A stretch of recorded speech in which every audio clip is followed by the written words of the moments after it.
stands, one nation, under God, indivisible, with liberty and justice for all.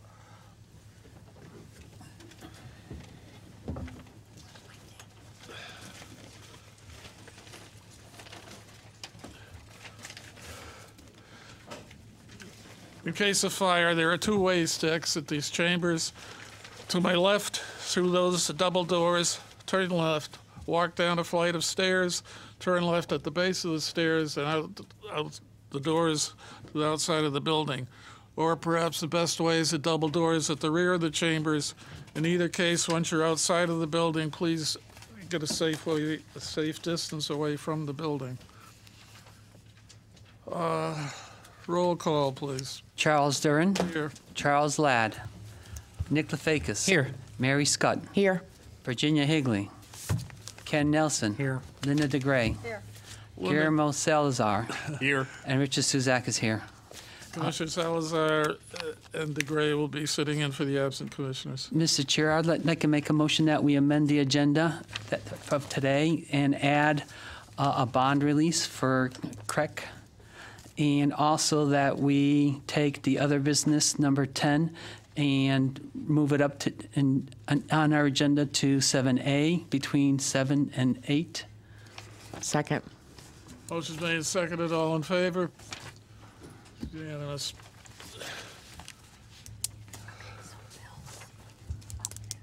You're in? Okay. The commissioners present. Bill, you're in, I guess. Okay. Oh, it just changed. We're all here.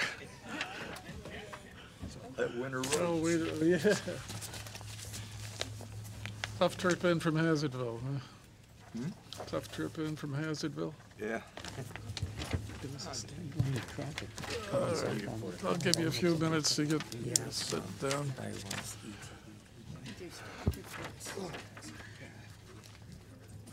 Yeah, that's yours. Oh, gee, thank you. Tonight again. Okay, staff report, town attorney's report. Any questions for the town attorney through Lori? There is none. You have the zoning enforcement officer's report. Any questions through Lori on that?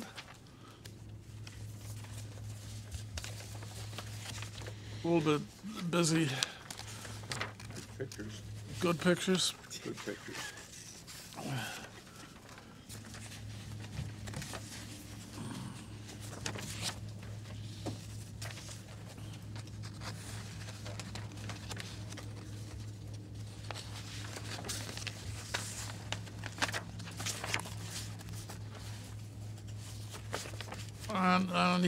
On the first item, North Street, he has a cease and desist. What's the procedure, or where are we on that procedure? And that's been issued by, I guess, Inland Wetlands. Yep, the cease and desist was issued by Inland Wetlands. They missed their last meeting. As far as planning and zoning, there is a notice of violation that was sent out, so they have so much time to correct the violation before the next. What's the timetable? What's the timetable?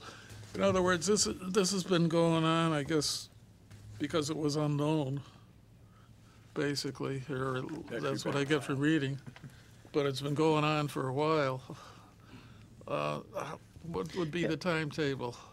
Mr. Chairman, I discussed this with the ZEO, and basically he had issued the notice of violation. I suggested that we move forward with a cease and desist. And I said, you know, we don't have to wait the 30 days. This is a pretty big issue. I don't know what the final letter was, unfortunately, but I think that it's probably just a couple weeks that they've got to respond. They have a right to apply for an application, but they don't have those. So They right. They haven't, right, okay. Any other questions? Okay, hearing none, I guess. Approval of minutes of January 3rd. So moved. Second. Motion's made and seconded. Any additions, errors, or omissions? Didn't find any. Wow. Here's a compliment for you, no errors. All set? All in favor? Opposed? It's unanimous. I'll abstain. Oh, one abstention, sorry. 6-0, 601.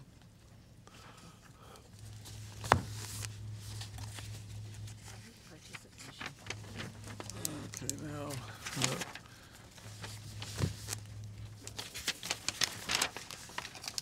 I'll get my paperwork. At this point in the meeting, the Planning and Zoning Commission welcomes comments, concerns, and opinions relating to planning and zoning in the town of Enfield from anyone that's present, provided you may not discuss any matter of business at this time that is already elsewhere on this agenda, any matter that's part of an open public hearing of the commission, or a matter where a decision of the commission may be pending. Is there anyone who would like to address the commission under those conditions? Anyone would like to address the commission under those conditions? Last call to address the commission. Hearing none, we'll move along. Bond releases. Well, this is the item we moved.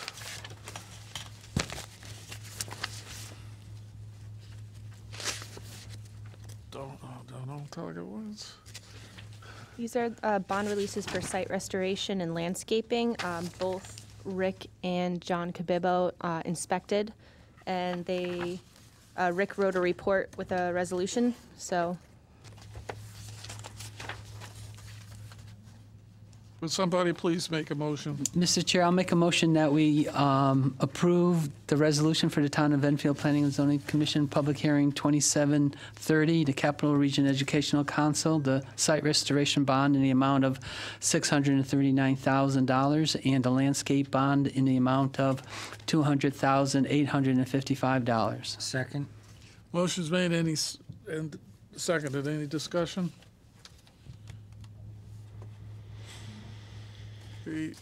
Hearing none, all in favor? Opposed? It's unanimous. 700.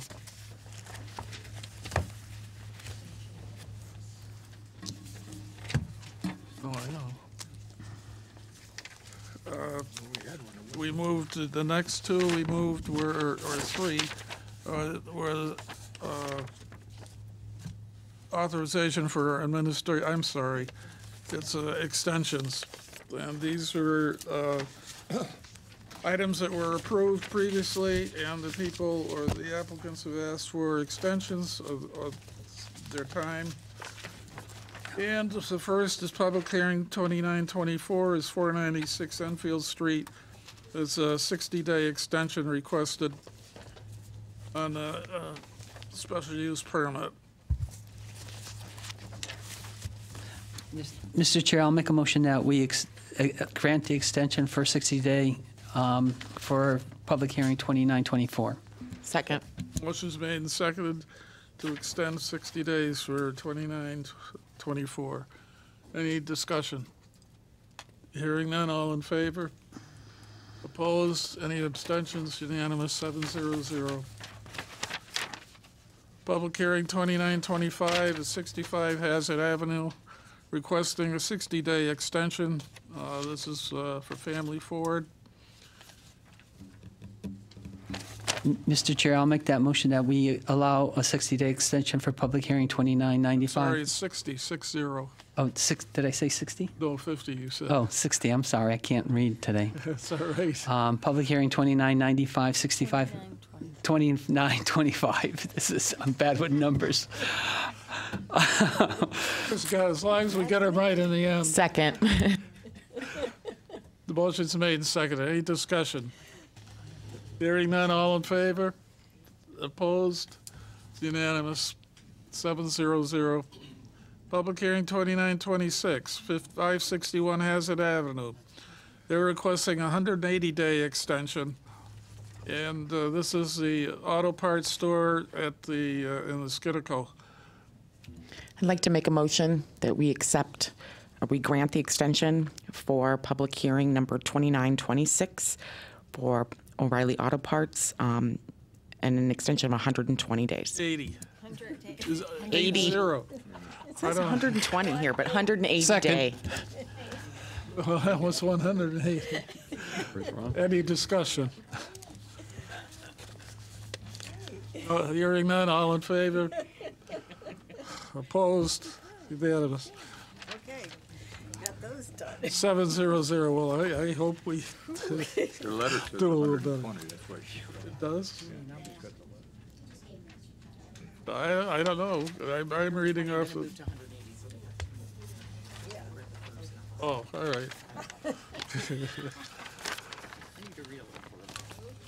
Okay. Application 2930, Secretary, please read the legal notice. I'm sorry, this was called, we called it and opened it and gave an extension. And so all we have to do then is to take the roll. Charles Durin, Here. Charles Ladd, Here. Nick Lefakis. Here. Mary Scott, Here. Virginia Higley, Here. Ken Nelson. Here. Linda DeGray. Here. Guillermo Salazar. Here. And Richard Suzak is here. Okay, are the applicants here?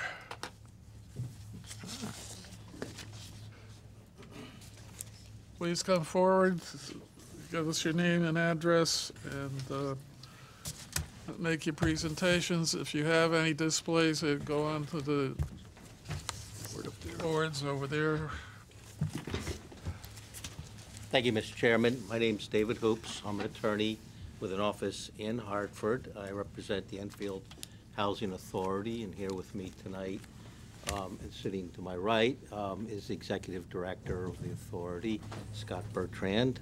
Also with us here tonight, who will make brief presentations, is our project engineer, Ben Wheeler from Design Professionals. Sit closer to the mic, please. Have it come closer to And you. also, our architect, Pat Mancuso from Capitol Studios. Just briefly, we're here tonight for an application to redevelop the Enfield Manor housing development, which, as I'm sure you're familiar, is off of Enfield Street near the Enfield High School. A little bit of history about this project may help to put into context the basis on which, the legal basis on which we're making this application. This project was built in its present form in 1964 and 1965. And at that time, multifamily properties were permitted as of right at this particular location. There was an extensive revision of the zoning ordinance in 1966. And at that time, and at all times since then, there's been no kind of multifamily use that's been permitted at that site. So what that means is that this particular use, and also in some ways the structures themselves, are grandfathered or legal non-conforming. And the reason why that's important is that we're making an application under a fairly unusual section of your zoning regulations. It's section 30.40.1.d, which was actually just put in place about 3 years ago in 2016. And it allows an owner of a grandfathered or legal non-conforming use to apply for a special permit to enlarge, expand, or change that use. And obviously, it's within the discretion of the commission whether to grant that application. The criteria the criteria is laid out in the regulation. The commission needs to find three things. Number one, that the proposed new use is consistent with the plan of development. Number two, that it's in harmony with neighboring uses. And number three, that it will not be detrimental to the orderly development of adjacent properties. We submitted a a detailed written narrative with the original application, which I supplemented somewhat yesterday. And in that original narrative, we explain why we believe we satisfy all those criteria, and I won't belabor everything that was in the written narrative. I think the most salient point is that this project will represent a very significant betterment compared to what's there now. Property, as I'm sure you're aware, is in a historic district. What's there now does not at all fit in an historic district or in the neighborhood. The architectural style of the existing buildings are what you would call modern or modernistic, and they may not seem very modern looking today, but they're probably about as incompatible with the neighborhood as you can get. They're anything but historic, and we hope you will agree that the proposed new buildings are not only very attractive, but they're far, far more consistent and harmonious with the neighborhood than what's there now. Additionally, we're pulling the project back, the developed part of the project back from Enfield Street. The property slopes downward from Enfield Street, and the slope itself will create a natural visual barrier that isn't really created for the existing project, which as I mentioned is closer. Sure, it won't. Okay. I can't really get it much closer, but I'll lean forward. Okay. Okay, so we appeared before the Historic District Commission a couple weeks ago. They were they approved the project, and I believe that they were very happy with the improvement that it will make in the neighborhood. So at this point, I ask our design professionals to make their presentations, starting with Mr. Wheeler. But I do want to stress that Mr. Bertrand is here, and obviously he won't make a formal presentation, but he'd be happy, obviously, to answer any questions. Thanks. Thank you, Mr. Hoops. For the record, my name is Ben Wheeler. I'm Director of Operations at Design Professionals in South Windsor, Connecticut. Also a licensed landscape architect in the state of Connecticut. And just want to start off by saying I couldn't think of a better way to spend my Valentine's Day than with all of you. That's what my wife said. So, as Mr. Hoops kicked off the project, I just want to give you a little more history or existing conditions. As you know, this is on Enfield Street, Route 5.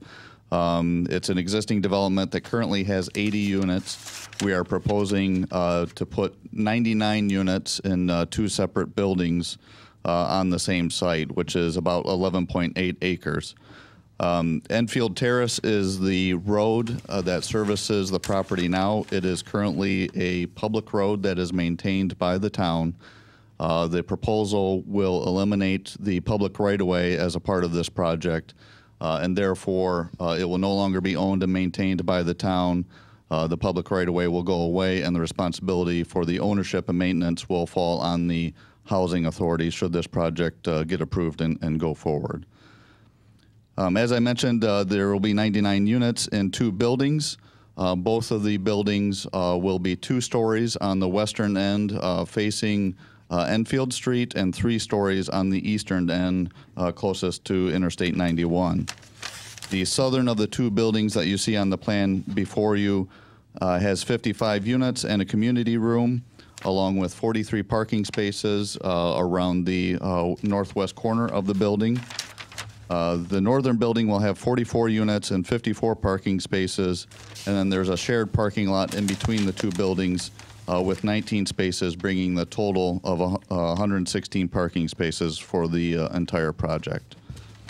There is a circumferential driveway that goes all the way around the backs of the buildings that will be for service and maintenance and emergency vehicles only. That will not be used by the residents of the facilities.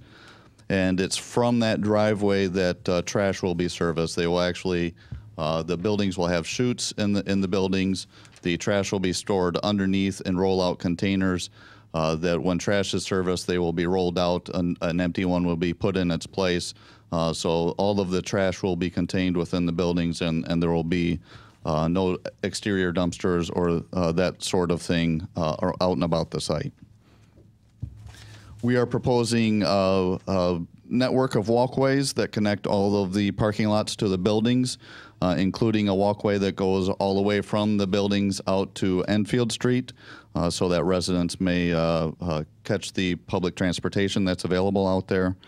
And we're also including a meandering walking trail that is towards the western end of the northern building that goes through a park light setting to give a little bit of recreation for the residents as well.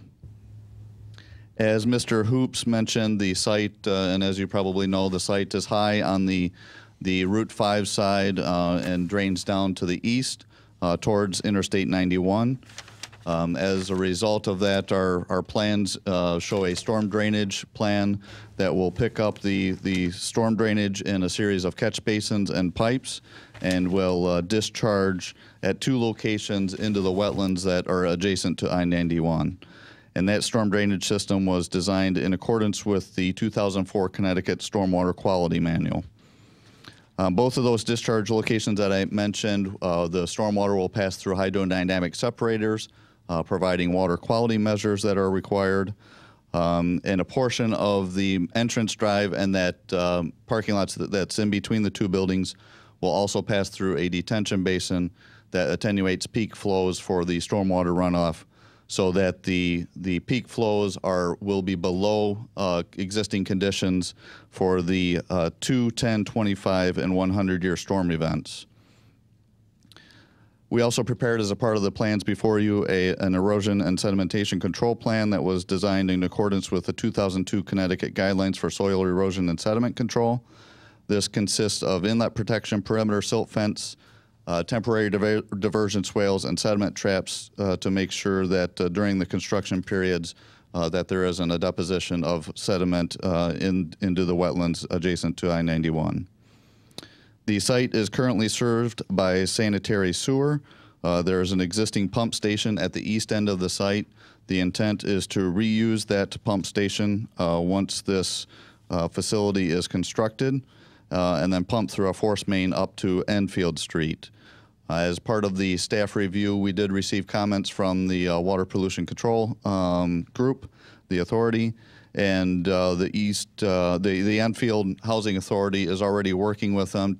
They may address some of those comments, such as a new housing unit for the pump prior to the development of this project. But not only that comment, but the other comments, we have no issue with those, and we fully intend to accommodate all of their comments in our final plans. In addition to the plans, our office prepared a traffic impact report dated November 27th, 2018, which was submitted with the application.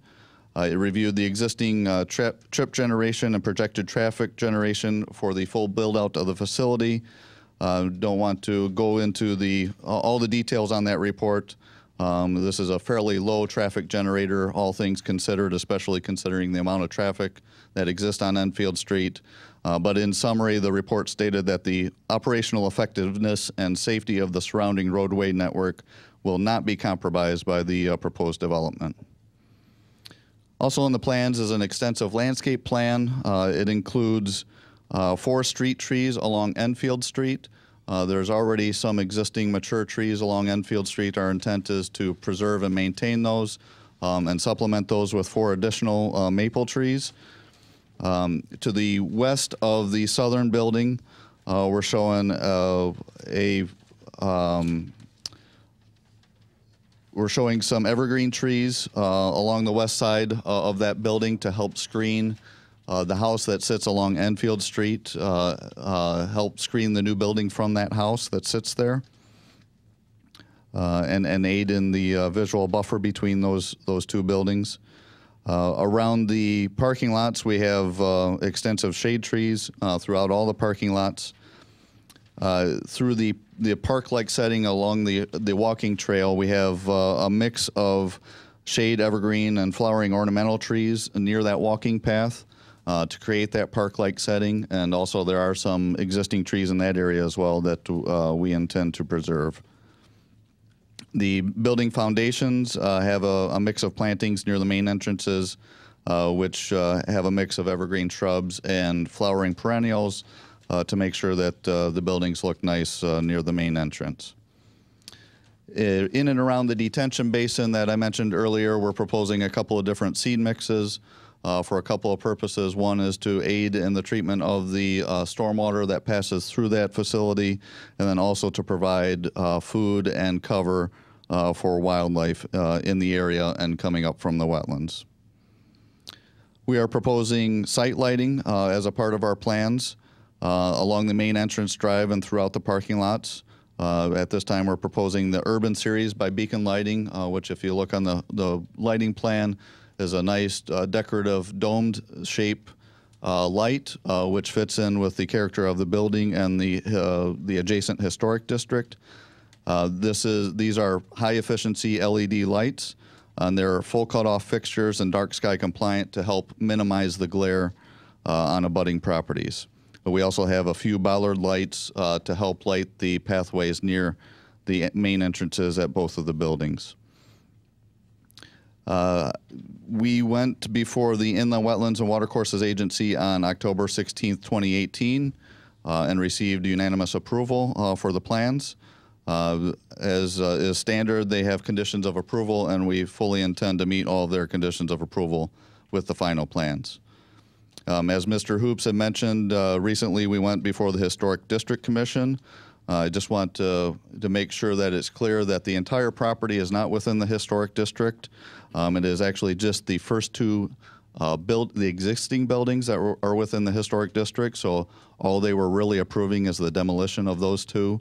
But as Mr. Hoops had mentioned, the new proposal was received very well because they felt that the new buildings will be much more harmonious than the existing buildings. And like I said, just two buildings will be demolished that are in the existing historic district. All of the parking lots and the two new buildings are outside of the historic district. We had received, in working with the planning staff, we had received the staff report for this application. We met with them a couple of days ago and went through all of the comments. We believe that we can work through all of the comments in the final plans in working with staff, and especially the comments received from the police and fire departments. We take no exception to their comments. And with that, I'll be available for questions, and I'll turn it over to Mr. Mancuso from Capitol Studio Architects.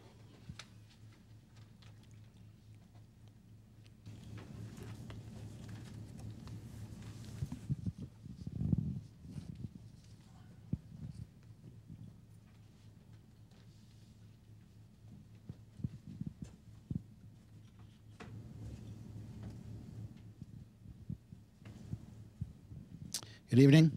My name is Pat Mancuso with Capitol Studio Architects. As Ben had stated, can you hear me? Yeah, okay. Yeah, I don't want to swallow it either.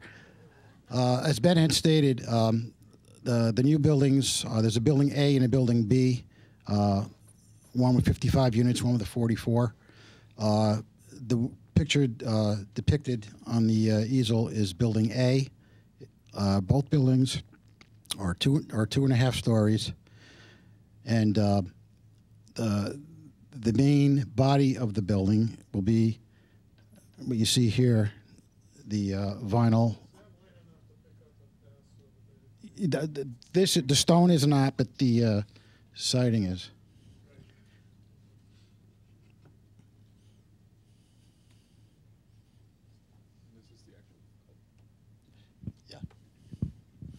Yes, that's also the actual color. That's the Cedar Impressions vinyl shake. So that's the main body of the building. The bottom base of the building is proposed to be the cultured stone. And there's an upper band on the building, which would be Again, that would also be a vinyl product.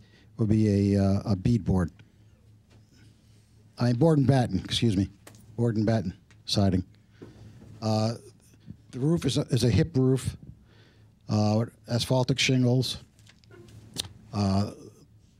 Each unit has a balcony. It's not a deck per se, but a small balcony which curves out, and that's shown as the dormers. And they'll have PVC trim and PVC columns. Double hung windows throughout, and glass curtain wall and trellis along the community building, which is seen only in this building. Only it's where it occurs.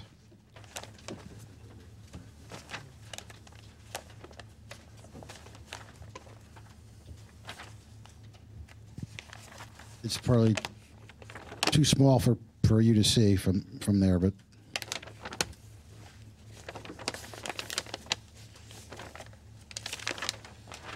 Any questions or comments?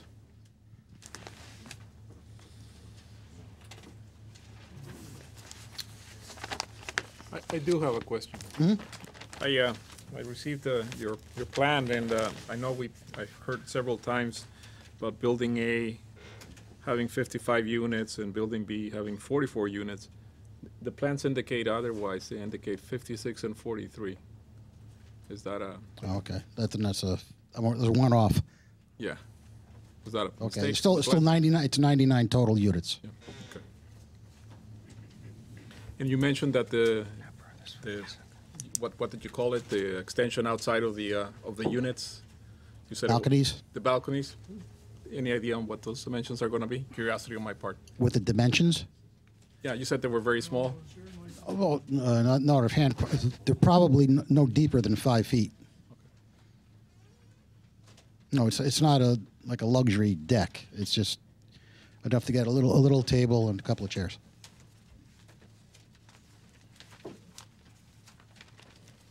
I got some questions, Charlie. In all the narrative you have, you're saying elderly housing or people with disabilities. And I believe drug addicts and alcoholism falls under disabilities. We, as the Housing Authority, do not have the ability to determine what somebody's disability is when somebody applies. We only need documentation that they are disabled. Mm-hmm. And currently, as we operate, the definition of elderly per the state of Connecticut includes individuals with disabilities. And I remember we've had this conversation over the years with both the council, and I think it came up a few years ago when we came and did our informal presentation. So as far as what the disability is, it could be physical, it could be mental health, but it would be not for us to determine. And the reason I ask is because the corner of Post Road and Raffia Road is a very similar property for the elderly, right? Currently, Post and Raffia Woodside Park operates under the same elderly program from the state of Connecticut, yes. And when you drive by, you see them sitting out there with the elderly in their houses. You see them sitting outside drinking and partying. And if I'm correct, there's a lot of complaints to that property due to that type of activity that is now kind of taken over what used to be a beautiful property. The grass is dead. I mean, you see them walking back and forth to the package store. And I, for one, wouldn't want my mother or grandmother having to deal with this at 2 o'clock in the morning. And I know this has been a problem, Scott, for years. And I don't want to be part of making the problem worse by expanding this complex. We've never come to an understanding. I understand your hands are tied. So there's my first concern. My second concern is, does the Housing Authority pay a sewer use fee to the town of Enfield? Yes, we do. You do, okay. And you're willing to address all the issues that the Water Pollution Control Authority addressed? Yes, in fact, I've already been meeting with Water Pollution Control. Looking at the plans, again, you're representing it as an elderly complex, but I only see 5 handicap parking spots for 99 units. Doesn't that seem a little off? The number of handicap parking spaces is set by ADA, and we comply with the number set forth by ADA. 99 elderly apartments, 5 handicap spots. That doesn't throw a red flag up to anybody here but me? These are elderly people that are in elderly housing. You don't think we should address a few more parking spaces so the staff or people who work there?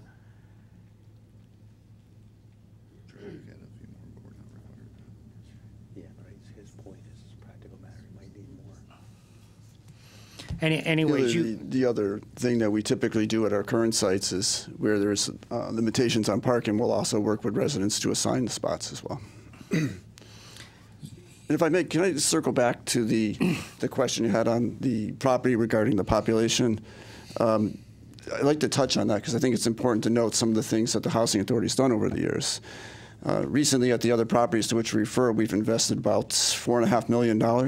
And at Woodside Park alone, well over $1 million.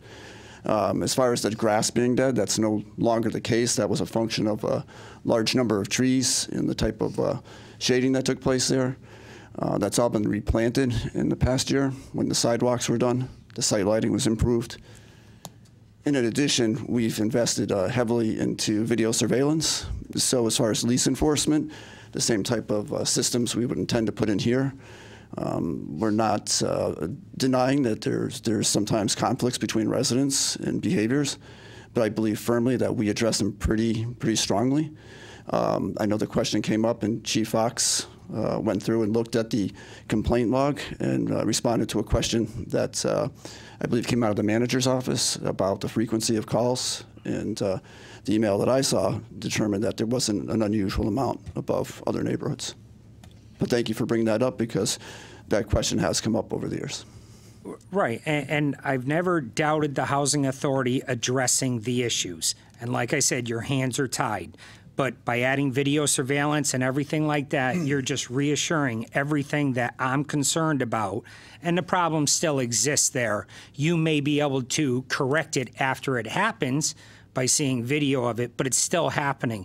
And the residents who are there, a lot of them are very unhappy with the situation. A lot of families who their parents live there don't like their parents kind of being bullied, or 4 o'clock in the morning get woke up because you got 3 guys in the apartment next door that have been drinking all night long. You see them cross Raffia Road all day long to go to the package store. I don't want to make the problem worse for you or for the residents. So the next question would be the current tenants that are there. What are you going to do with them during construction? Typically, the way this would go about is there would be a relocation. So conceptually, the plan would be to build one building first and relocate people to that building, demolish the other half of the property, and relocate into that building. We also have the resource of 120 other units that the Housing Authority has in the same program where we could work with residents on voluntary relocations prior to that.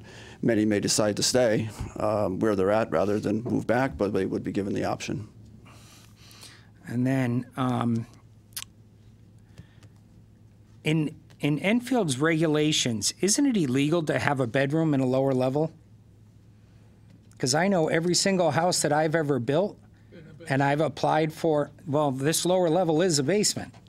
It may be a walkout, but it's still considered a basement in the town of Enfield. Yeah, so it's, I'm sorry, go ahead. I'd have to check, but I don't think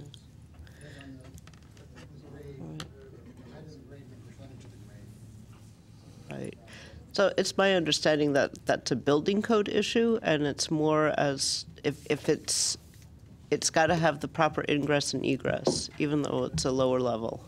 So, yeah. It's not. So, am I correct, Jenny? So if there's a walkout, I believe. 25 years I've been building in this town and never been allowed to put an in-law basement or an in-law apartment in a lower level, full walkout. And my house has that. I have full windows, regular doors you walk out, and I'm refused to be able to put a bedroom down there. I can put recreation space, living space, but you cannot put sleeping quarters in the lower level. So I would want to see the answer to that, because there's been thousands of people who have been rejected in this town for something like this. And before I approve this, Well, they might be non-conforming in that they have no basements now, so they're sitting on a slab. Maybe that's where they're going to. I don't know. who's that? This building. Well, The one that's what I'm there getting at, now. Jenny. The Yeah. definition. So then my house is sitting on a slab, the front of the house is completely under dirt, the back of the house is wide open. So how are we interpreting it? Because if we're going to enforce it one way, we need to stick. And right now, the town of Enfield is enforcing this, that it is a basement.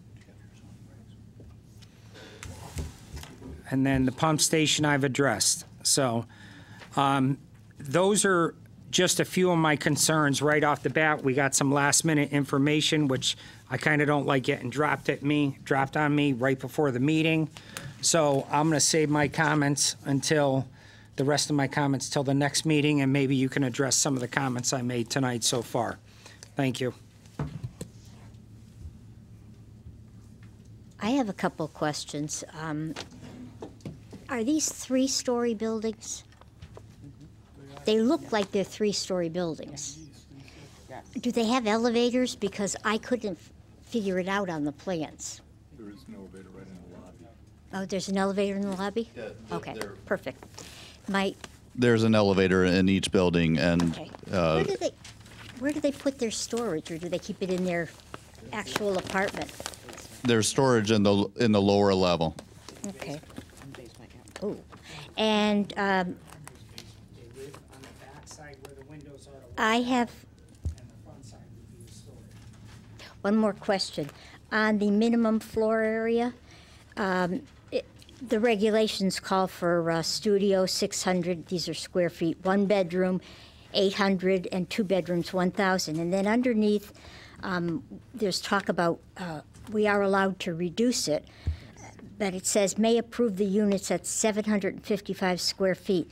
Is that just for the one bedroom, or is it both the one bedroom and the two bedroom? All one bedrooms. No, two bedrooms. No two bedrooms? No. Oh, okay. I apologize. All one bedrooms. Okay, then I'm fine. Yes, all one bedrooms. Okay.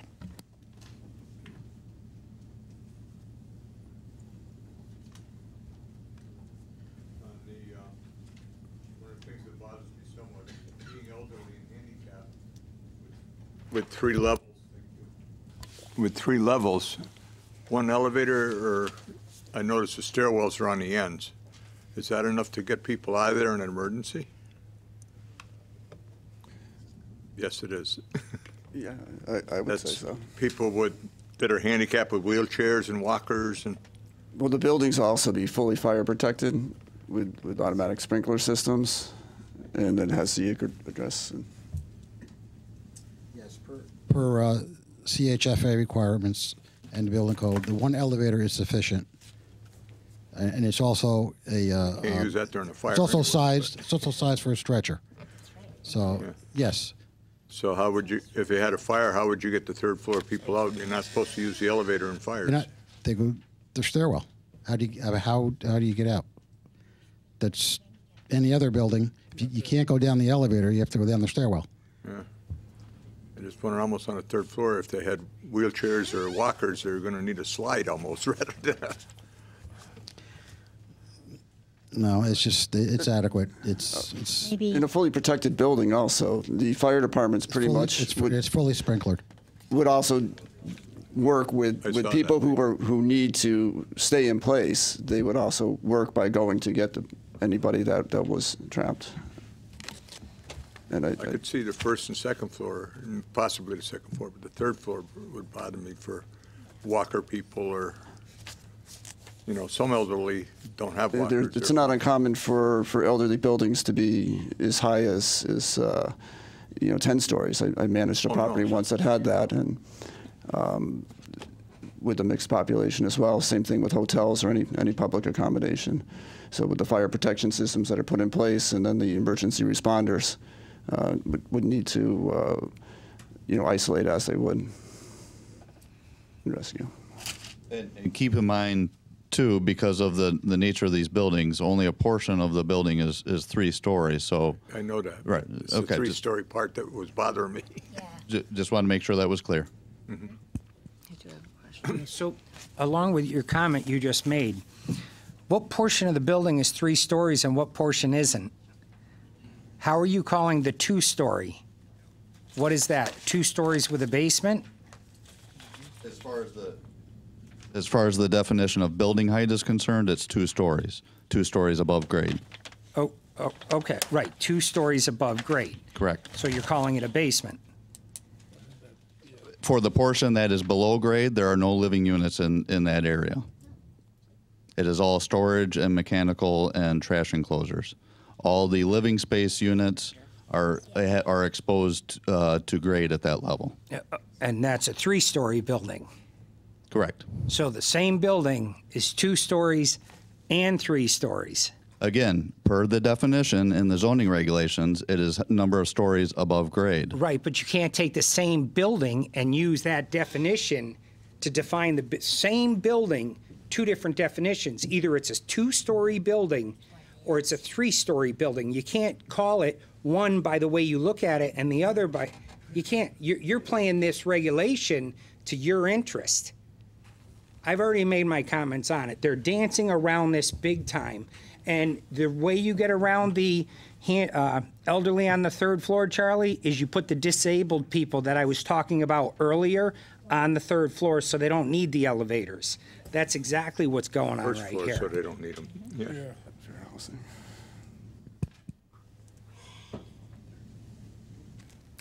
I do have a question, because I'm looking at your building A, and all of your parking is west and north of that building. And you've got a building that goes east-west.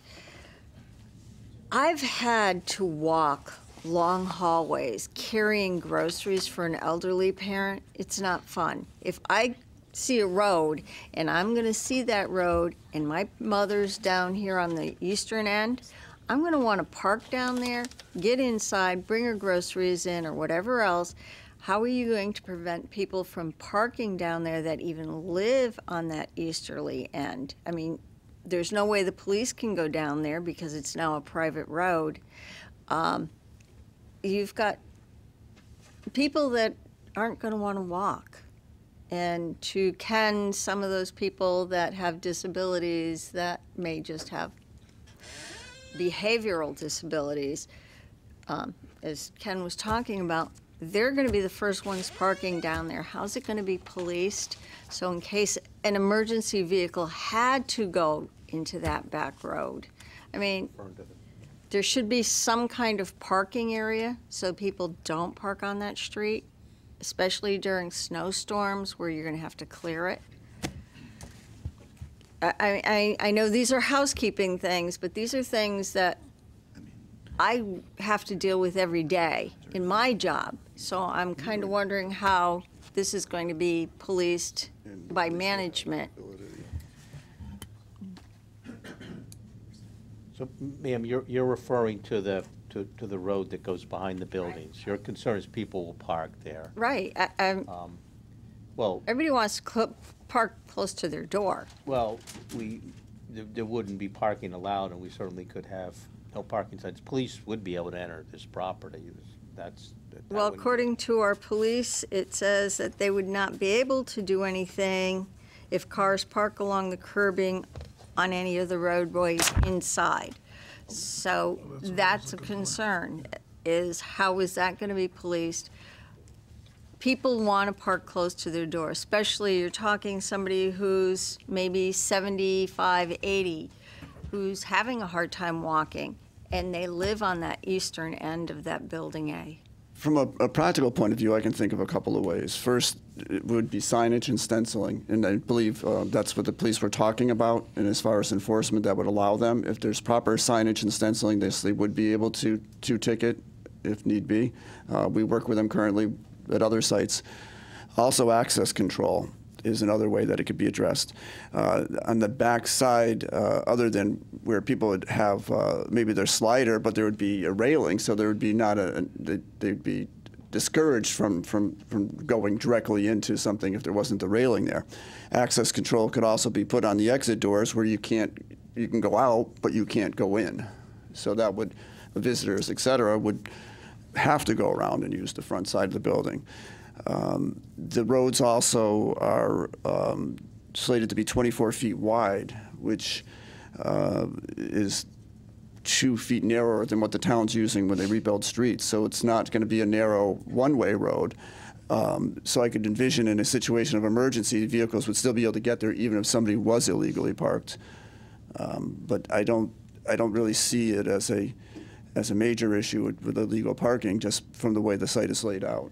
Scott, would part of the answer be that operationally, if you saw somebody improperly or illegally parked there, you would do something about it? Yeah, we and do. Ultimately, you'd have the car towed. Yeah, we do that now. We've run into that occasionally over at our Mark Twain site, and it's not necessarily the families. We sometimes run into with people at the soccer fields parking illegally, and when we call the police, we ask people to move. We ask them to move, and the police do work with us quite well. People that live in the basement aren't going to be able to park. No. on there, so I have a quick question. With regards to the parking, I guess, in essence, this is really close to transportation. So when I see a lot of people who come up to Enfield Street from this development to catch the bus and stuff like that. So I guess my question being is, you have a lot of parking, but I'm wondering if all that parking is going to really be utilized, because I'm sure there are people who do not drive or do not have access to cars. And I didn't know if there's a certain percentage of people who typically don't. Because, I mean, we're talking, if you're getting older, people aren't going to be necessarily driving anymore because they are elderly, or they don't have a license, or they are handicapped in some way that precludes them from that. So I'm just, I'm interested to kind of understand both sides, of all of it, because the one good thing I do like is that this is an improvement from what is there. And I do like the fact that there are the trails walking up to the road and the sidewalks and everything, because I really think that's an important piece. And we do have a need to basically address our housing issues in this town, especially with our elderly. And there's some things we can't control. There's nothing we can do about who moves into where. That's just like living on any street in this town. You don't know who buys the house next door to you. Same thing. It's always a risk, and we can't control that. There's nothing we can do about that. Just, hope for the best. And I think to make something nice and decent for that area, I think is important. So that's all.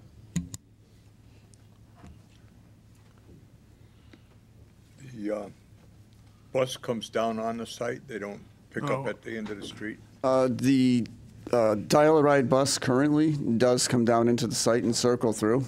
The Magic Carpet Ride, the town's public transportation, stops at the top of Enfield Terrace. So there's two means of public transportation available there. For those that are eligible for Dial-A-Ride, the Dial-A-Ride bus would come down, right? But the ones that weren't, like if I was living there now, I have trouble walking, but I can do it. But that would be a challenge. I can't. I'm good for it. No, I can't speak for whether or not the town would divert the route from its existing route. That might be something you'd like to negotiate with them. Yeah, actually, when the town was worked with us when they initially set up Magic Carpet to be able to get a stop at the top of Enfield Terrace. Most of the folks that are older or have the need for Dial-A-Ride will use Dial-A-Ride.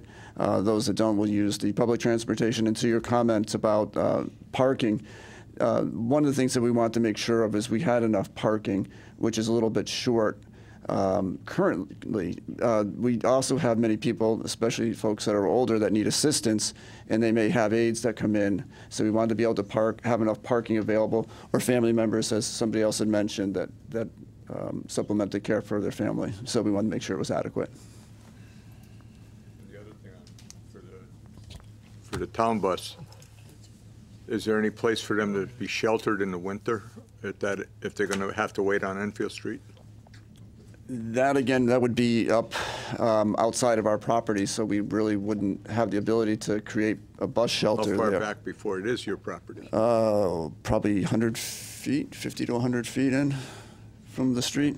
Actually, you can see on the chart on the left is where the road is, and there's a white area, which is the the state highway Right. portion, and I want to say it's probably a good 50 feet from there. Well, okay, even at 50 feet, could there be, could you guys provide a shelter or some sort? We had some days last week, it wouldn't be a great deal of fun standing out there waiting for a bus. No, I don't see any reason that we wouldn't work with the town. That's you know. We could put that in the conditions. That won't be any good unless the bus route gets changed. Yeah, that's true, too. Yeah, we wouldn't have any problem with building a shelter, even if it's in the town right away, obviously. We'd have to work with the town on that. Yeah, well. I think that's a state road, so, you know, basically it would have to be on your property, I'm sure. Yeah, So, well, so that, what we said. and again, you know, walking 50 feet is better than walking 1,500 feet. So it's always better than nothing. And even if you have to walk 50 feet, I think that would be fine. That's not a problem. Because I also expressed some concerns that Mr. Nelson has, Commissioner Nelson, and, you know, again, I think that, you know, we need to definitely improve that area. I did go down there, and I did see some of the things that Mr. Nelson was talking about, even in, you know, the current weather situation where, you know, there's people that are just hanging out without having much purpose of doing anything. And, you know, I'm not sure if you know, you actually have activities or how you know, as in my opinion, is if somebody is disabled and they're going to a housing area that's for disabled, they should have activities or something that sort of gives them some direction as to what they're doing and how to get better at whatever is ailing them. And is that something that you do, or do you just, you know, sort of say, you know, you have a disability and you have to take care of your disability yourself? Well, we can't force anything on anybody. You know, that right out of the gate, I got to say that, because whether people want to participate in services or whatnot, that is their choice.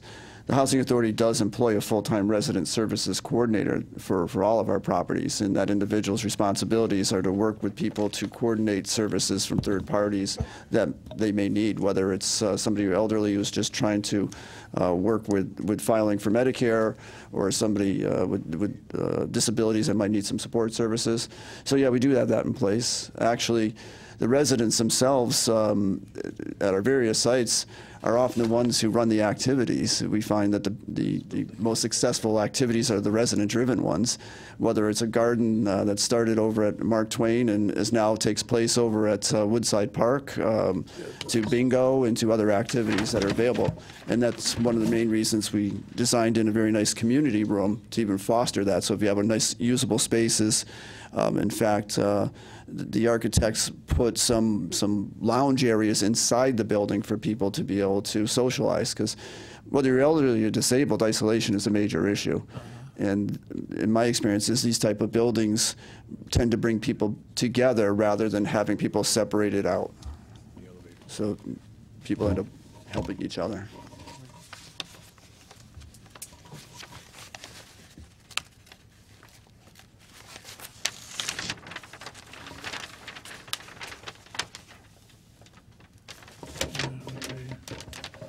Plus the stairs on the end. This is, That's the upper level.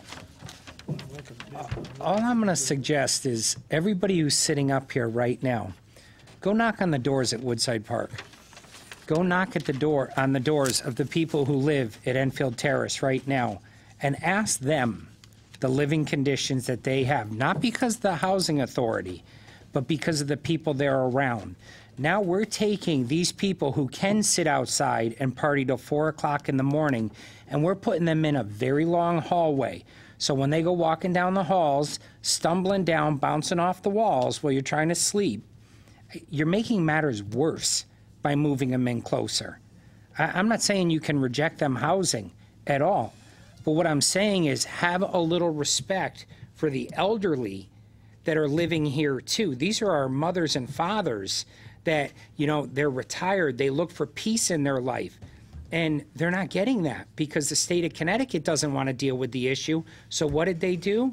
They classify them as disabled. I was looking for the other floors. So just before you make a decision, go speak with the people who live in these areas. Get their input on this. We're hearing one side of the story. Hear the whole side. What Mrs. Scott said was the same thing. If you remember 2 weeks ago, or 4 weeks ago, we had a session up in the north end of town with the neighborhood. Same thing. You can't pick your neighbors. Yeah. And the state and the federal government is saying we can't pick who goes in there. Yeah, I understand that, Charlie, but by you We have- taking these two-family houses and merging them to a 40-unit building where everybody has to share a common corridor, don't you think you're moving the problem a lot closer together? At least somebody pulling up to a two-family house, they have one person to deal with, not 39 others. Lori, quick Again, question. I agree with most of what you said at on both ends. And being handicapped myself, just going in the front door and saying I'm on either end of that corridor, that's one heck of a walk. And especially, Linda mentioned, I think, the fact carrying groceries or anything else, it would be something almost impossible. Well, I know, but even that's, We can't necessarily tell somebody where they have to live. That'd be a violation of the Fair Housing Act. absolutely.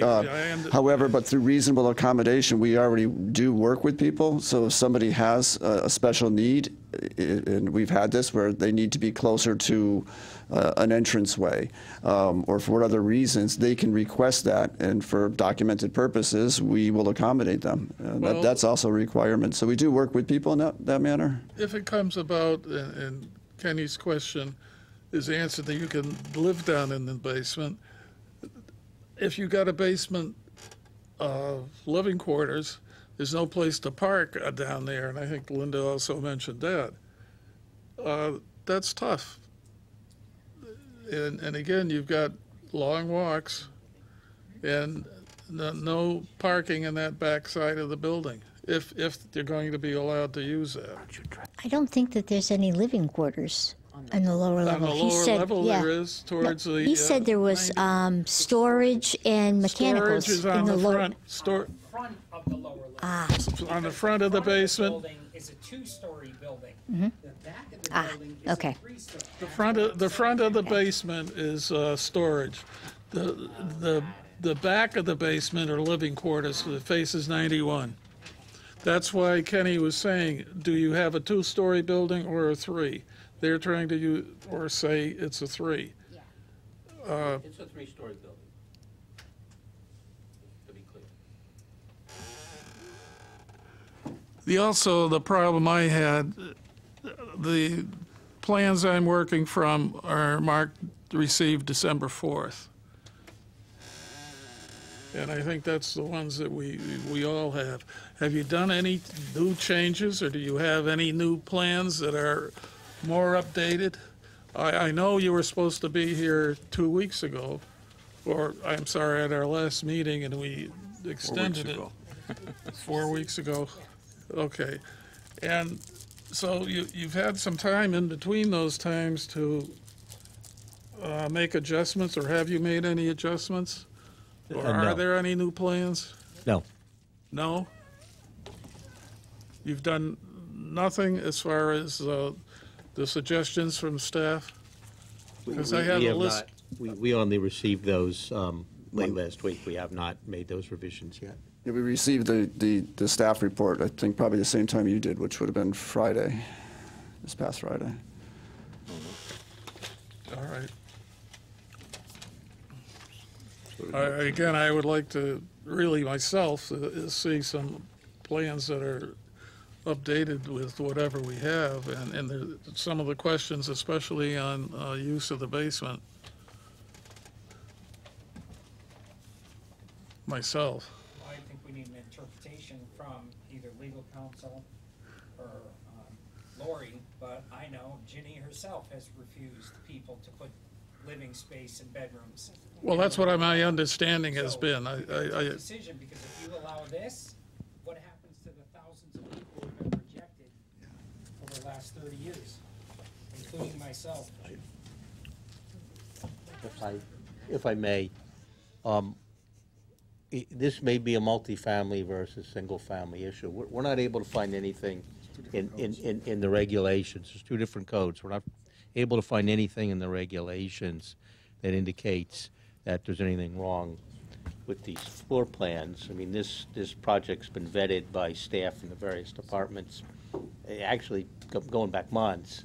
So I would have assumed that would have been caught, maybe not. But one way it could be handled is it certainly can and should be vetted, and it could certainly, if the commission saw fit to act tonight, I don't know if you will, but if you did, it could certainly be a condition of approval that staff vet that issue. If what we're showing is legal, then it's legal. If it's not legal, we have to revise our plans and figure out what we're going to do anyway, and we'll probably just would withdraw this application and figure out what to do anyway if that's the case, because we'd be losing quite a few units. But if it's not a problem, it's not a problem. I don't think it'll take that long to find out.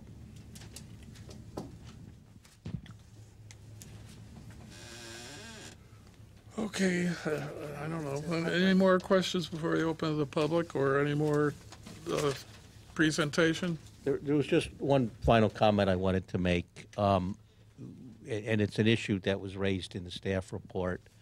Right now, at least it's my opinion, that the existing project can be used for any kind of multifamily use, whether it's elderly as defined by state law or anything else. I'm sorry, would you use the mic, The other mic. the other mic, because I don't know if people can hear that. This one may not be No, working. Now it is. Okay, much sorry. better. So we are more than willing to stipulate that as a condition of this special permit, if you see fit to grant it, that this use, that the use would be limited to elderly housing as defined by state law, and we're further willing to agree to record on the land records a restriction that states that the special permit would be void if it's not used for that purpose. I think that would give the town some protection as to the use, some definition as to the use that I don't believe it has today. I don't think we need that. Have that authority. No, This is a perfect setup right here. If we were to fall for this right now, I know, we'd be we in don't. court so fast our head would spin. No, I know. Well, Control who lives in their buildings. How can we? Well, it does affect the parking. I think you do have the authority to say that it needs to be elderly as defined by state law, because if it's not, we would need more parking. So we don't really need it, and we know you got to do that. There's no sense of being redundant. We know the state laws and the requirements. I think we're talking about two different things here. Yeah, I know, he wants it down, So- but it doesn't. If I may, the first staff report you received, we went by the housing for the elderly requirements. And part of those conditions, as listed in that section, requires that elderly be 62 years of age or older, and only 10% Yeah. of the units can be Yep. non-elderly disabled. The difference there is that elderly as defined, as they're saying in the state statutes, encompasses individuals who are not necessarily elderly but are disabled without a cap. So that's the difference is, I believe is what you're Other getting at. towns have made the same complaints. Well, this has been going on for years. I mean, Well, this yes. is nothing against. No, the that's right. No, authority and staff. He has done everything he can to address this, but his hands are tied too. But I don't wanna see us group 40 people in a hallway. At least, Enfield Manor and stuff, they can go outside and, they don't have to walk by each other. They go in their own entrance from outside. They're not Yeah, going you'd in a be common you'd be corridor. disturbing well, 3 flights, really. Well, and the Up- comment about, oh, well, you know, disabled or not, they go down the stairs. Upstairs and Oh, well, downstairs. who cares, they're in a wheelchair. You know, somebody will get to them eventually. It just doesn't sit well with me, with my mother living in one of these houses. Not that she does, but think about that. Well, And if, Well, could we- Bedrooms in the basement. Do you have more presentation? Because I do have to open it to the public. well, I just would like to comment briefly on those last comments. As Mr. Bertrand's mentioned, if somebody has a disability that restricts their mobility, they can and will make accommodations to try to put those people on Right, a that's on floor, the record. on an The appropriate floor. Secretary has noted that, I'm sure. And, you know, I understand the concern that you might have a disabled person who with mobility issues on the 3rd floor, but as Mr. Bertrand also mentioned, that's a understand that's a that. problem I'm with sure he does. any multi-story building that has disabled people in it. It's not unique to this project or this property or this application. Let's, I think what he's getting at is, yeah, most multi-story buildings aren't 100% elderly and disabled. This building is. 90% of the people over 70 years old have some sort of limitation. And your disabled people have limitation. That's what you're bringing in. This isn't just a regular housing complex like Bigelow Commons where you have the entire population living there. So the issue you're dealing with is going to be at a 90% ratio that you're going to have somebody with some sort of disability. Again, it's just a concern, and I know he addresses the issues. It's the Housing Authority does a good job with what they can. absolutely. And I just think putting all these people in a corridor is a big mistake. Scott, could you comment, based on your experience, you know, roughly what percentage of elderly housing projects are multi-story? Across Or the- at least 3 stories? I mean, it's very common, and not here in Enfield at this point, but very, very common in other communities. In fact, Glastonbury just opened a beautiful development, Center Village, on a very similar type of design with the same type of population we're working with here. So it's not uncommon at all. Is it privately funded? No, it was the Glastonbury Housing Authority, actually. Stamford, Meriden. I don't know if you're familiar with what Meriden's done in their downtown. Some beautiful work there. More modern style because it's a downtown building, but multi-story, elevator, elderly disabled. So I understand the concern, and I'm going to go out on a limb here, Mr. Nelson. As many people know, I'm involved in emergency services. I am a first responder. I've dedicated a large part of my life to that. I wouldn't propose something like this if I thought in my heart that it would be detrimental to the safety as far as concerns with mobility. It just would go counter against what I do in my other part of my life. And I'll put that out there on me. Thank you. For the, it was handed to me by one of the commissioners. I'll read section 4.10.2 of the zoning regulations. Solar and foundation requirements. All buildings used for residential purposes shall have a full cellar and foundation beneath the finished floor area.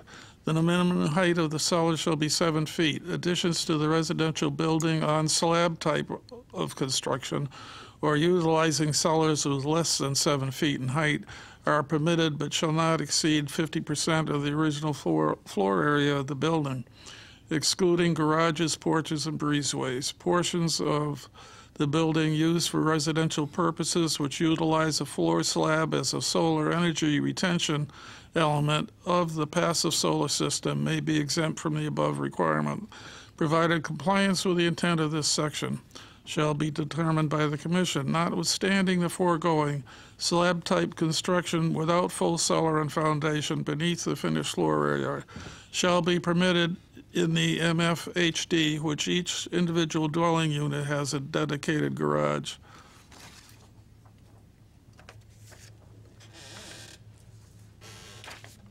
That's our regulations on cellars. What is it? Did it say anything? I didn't hear anything about living, It doesn't- sleeping. No, it doesn't. That's fire code. That's fire code. But it says living quarters, and living quarters defined in our regulations are bedrooms, I don't know about kitchens, but mostly bedrooms. And it says you have to have a full cellar and foundation beneath the finished floor. And that's what's defined, that's what defines it. You go back to the definitions, and finished floor is living area. You can't have it people in the attic. Of a Well, regular again, we've house. asked for a written thing from a town attorney, Yep. and that should cover that for now. Yeah. So if I can, please, unless you have something else, I don't see any point in continuing this back and forth. No.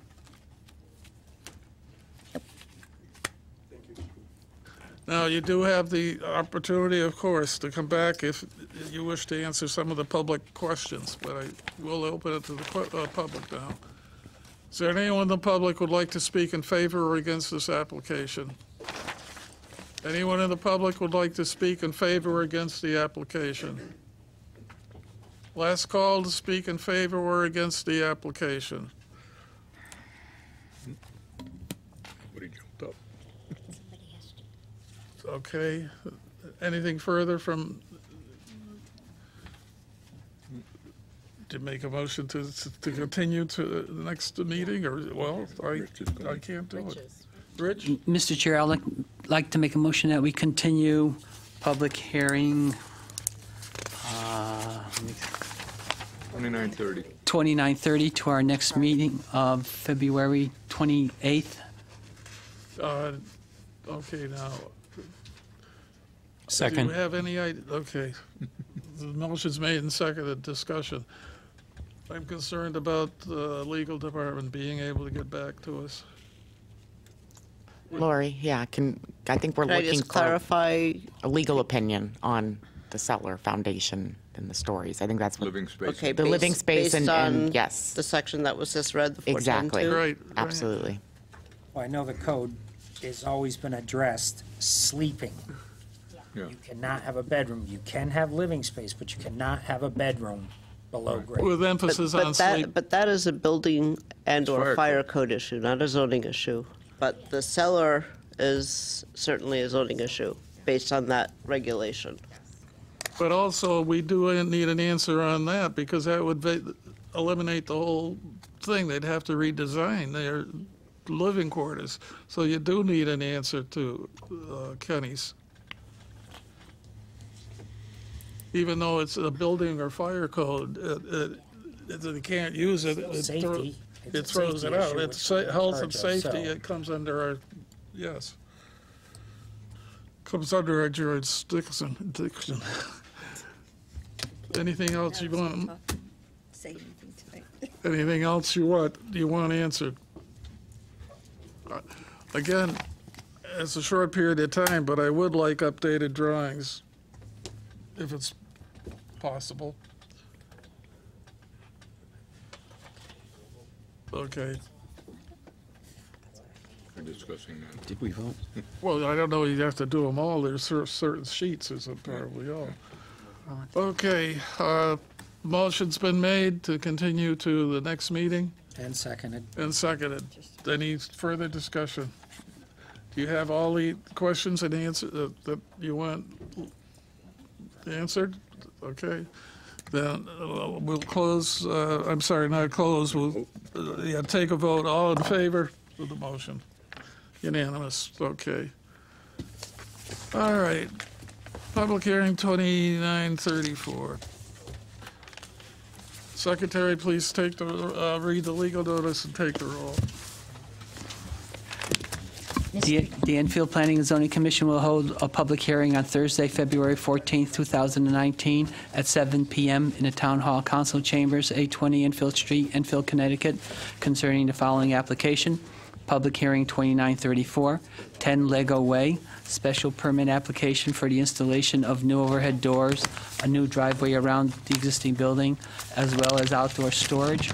Rock Ridge Realty LLC, owner applicant, map 75, lot 104, I-1 zone. And Charles Duran. Here. Charles Ladd. Here. Nick Lefakis. Here. Mary Scott. Here. Virginia Higley. Here, but I need to recuse myself. Okay. Then I guess it's, Ken Nelson. Here. Linda DeGray. Here. Guillermo Salazar. Here. And Richard Suzak is here. alternate Salazar will be sitting in for the recused commissioner. Welcome, gentlemen. Please introduce yourselves and name and address, please. Mr. Chairman, members of the Planning and Zoning Commission, my name is Mark Friend, and I'm a professional engineer and soil scientist with Megson, Hego and Friend in Glastonbury, Connecticut. Also with me tonight is Mr. Jeff Grodzki from the Harry Grodzki and Company, who is the applicant, or actually will be the occupants of this building. Technically, the applicant is Rock Ridge Realty LLC, which is with the same owners as Harry Grodzki primarily. I have some existing aerial maps from Google Maps I'm just going to hand out. I think they help to see what the existing property looks like. I have to share them and bring enough for everybody.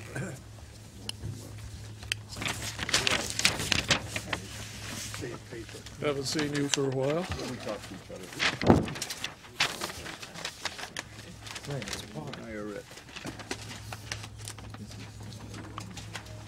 Yeah. What that Google map shows, I've highlighted with a red asterisk the building, the existing building that is the subject of this application. The map over to your right is a copy of the site plan, sheet 4 that we submitted. I added some color to it to highlight what's being proposed. The property is located on 10 Lego Way, and the entire size of the property is 19 acres. As you can see from the Google map, it's behind the town garage, which is also accessed via Lego Way. To the north is Moody Road. You can see at the top of the sheet. The map that's over to your right is also oriented primarily with north up. It's an I-1 zone, as previously mentioned. We're requesting a special permit for a new drive around the building, a connecting drive, and some loading dock and storage areas, which I'll go into that in a minute. As I mentioned, this is an existing building. The red square is the footprint of the building, and it's around 100,000 square feet. It is a warehouse. It was originally constructed in the early 90s by Lego, and originally was there when they got into internet sales, well, they called it their fulfillment center, and that was the beginning in the 90s of internet sales on a broad scale, and this was the building that Lego built for that. Subsequent to that, the 3M Corporation was in there for a while, and then it's been vacant. The Grodzki Company has purchased the building and intend to move, as a first phase, move their fabrication shop down to this building from Springfield as a first phase. And to get you oriented as to what is shown on the map, I think one of these was working and one wasn't, right?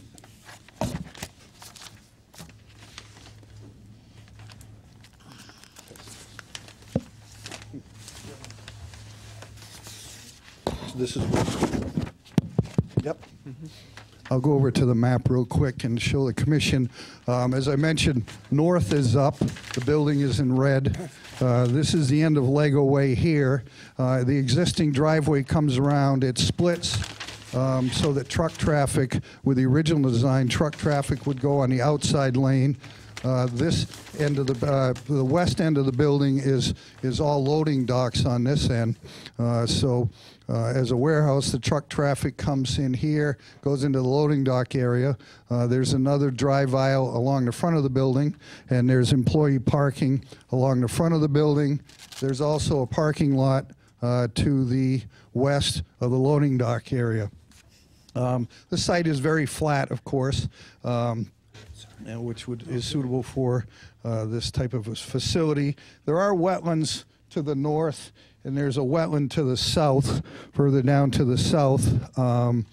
But any of the activities we're proposing, which are shown here in dark gray, are outside of the regulated area. What's being proposed is shown here in dark gray, which is currently there is a driveway that comes into an overhead door right here.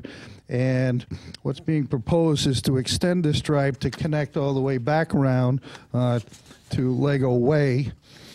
The Grodzki company is also proposing an overhead door here and two new overhead doors here. You can see the light is the concrete pads in front of those doors. They're not loading docks, they're actual overhead doors that pipe materials can be brought in and out of the building.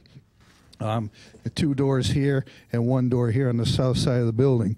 The other areas that are paved, and there's a gravel area here are for storage of pipe materials and raw materials that they use. They're a mechanical contractor, and they fabricate ahead of time items that will be brought into buildings that they're working on to be installed. So it's a warehouse and fabrication facility, and there will be some outside storage in the back of the building and on the side. Per the regulations, we are proposing a screen fence, a 10-foot high fence here, to screen what little view there is from Lego Way into here. And as you can see from the existing Google map, the rest of the property is surrounded by substantial vegetation. Storm drainage for the site is proposed to be collected in several catch basins here and then tied into the existing storm drainage system, which leads to a stormwater management basin down to the southwest of the property. That basin was put in back in the early 90s, or actually maybe late 80s, in association with originally, it was put in for the Ryevale subdivision and the Misty Meadows industrial subdivision, which was never constructed. But when the Lego facility was originally built, the storm drainage system was put in and tied into that stormwater basin. But it is sized to handle, when Lego built this facility, they had anticipated actually doubling the size of the building and doubling the size of the loading dock area. So the storm drainage system, the pipes, and the stormwater management basin were sized originally with expansion in mind. So the stormwater management report that was submitted with the application demonstrates that the stormwater system, the pipes, as well as the management basin are more than adequate to handle the additional flow that's being proposed with this application.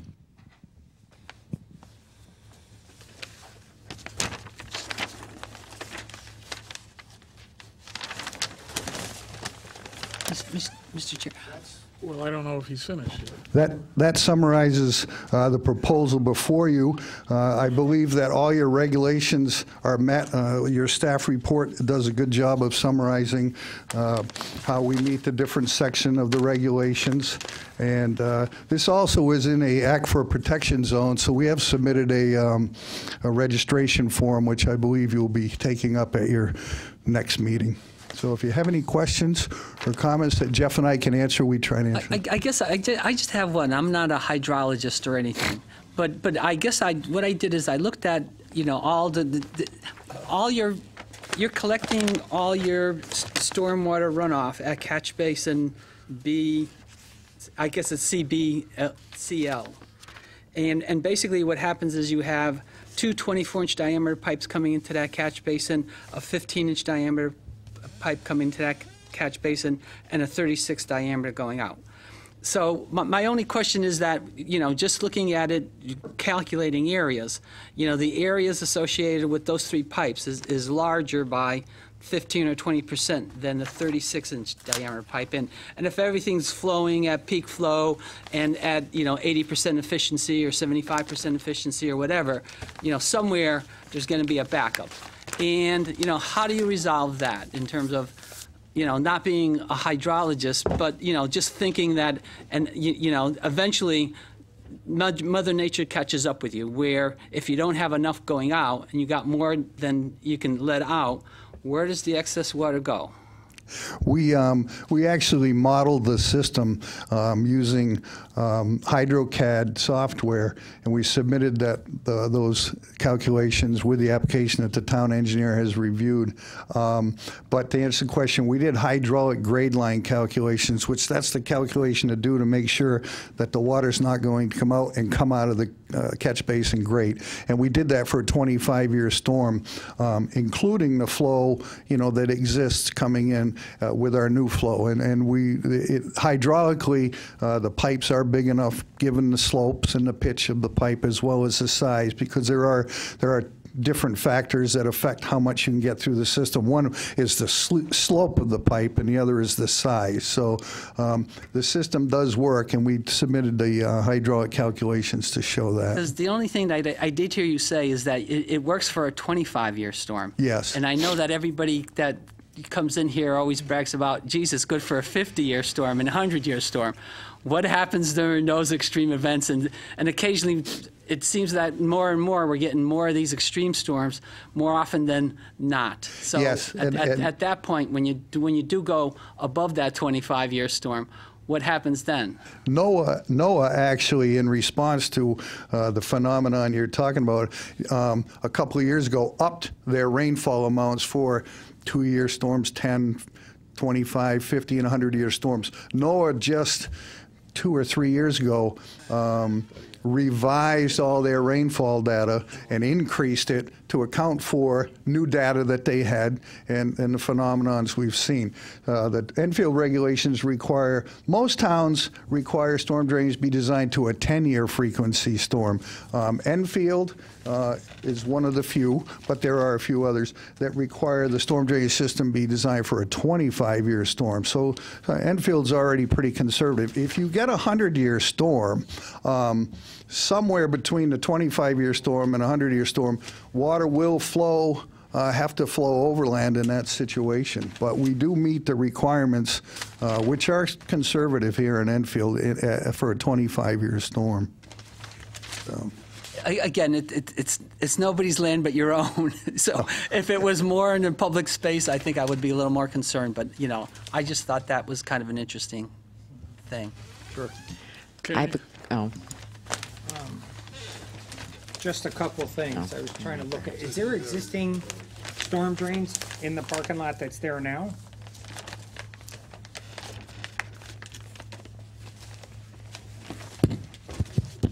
Works on and off, I guess. There are existing storm drains starting here, and there are catch basins in this parking lot. In the loading dock area, there are several catch basins. There are catch basins up the access road that all tie in there, yes. Yep. Okay, so the answer is yes. And that plan was approved in the early 90s for Lego. Right, I was just trying to look real quick to see. The next question is, and I wasn't even going to ask, but you brought up the aquifer. What type of outside storage are you looking to do? The outside storage is steel, pipe, some angle iron, I think, that used in fabrication, but it's all steel type products. Chemicals, no used motor oil, nothing like that. No. And how many jobs are you looking to move into the building? Well, the first phase is to move our fabrication facility in there. That fluctuates depending on the amount of work we're putting in there. Currently in Springfield, we've been running 20 people. Hopefully, and we're limited in size there. That's part of the reason we're moving into this building. If the work comes in Connecticut, we could have upwards of 30 or 40 people in there. Like they say, build it and it'll come. So, welcome to the neighborhood. It looks good to me. So, I'm all set. Thank you. Anyone else? Mary? Just so I'm clear, the existing driveways that are on the north portion of the property, those are all going to stay. So all your parking, I like that concept of the tractor trailers going around and then having that's a nice little piece there. So, and I'm glad you're kind of keeping that. So all of that will stay the same then. Correct. Okay. That is correct. Because I like that portion of it too. So I think it looks good. So perfect. Thanks. Okay, the fire department had no issues, health department had no issues, of course, and police, the only thing they picked up was fire lanes, but that's fire department, and they'll probably pick up that when they do the final. I'll open it to the public unless you have something else or other questions from the commission. Anyone in the public would like to speak in favor or against this application, please come forward with name and address, please. Anyone in the public would like to speak in favor or against this application?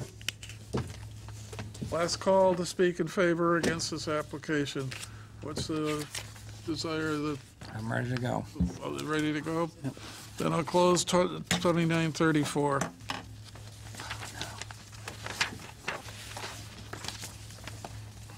Got it. Mr. Chair, I'd like to make a motion to approve public hearing 2934, 10 Lego Way. In the resolution that's dated February 14th, 2019, that was prepared by the Planning Department with 26 conditions of approval. Second. Motion's made and seconded. Any discussion?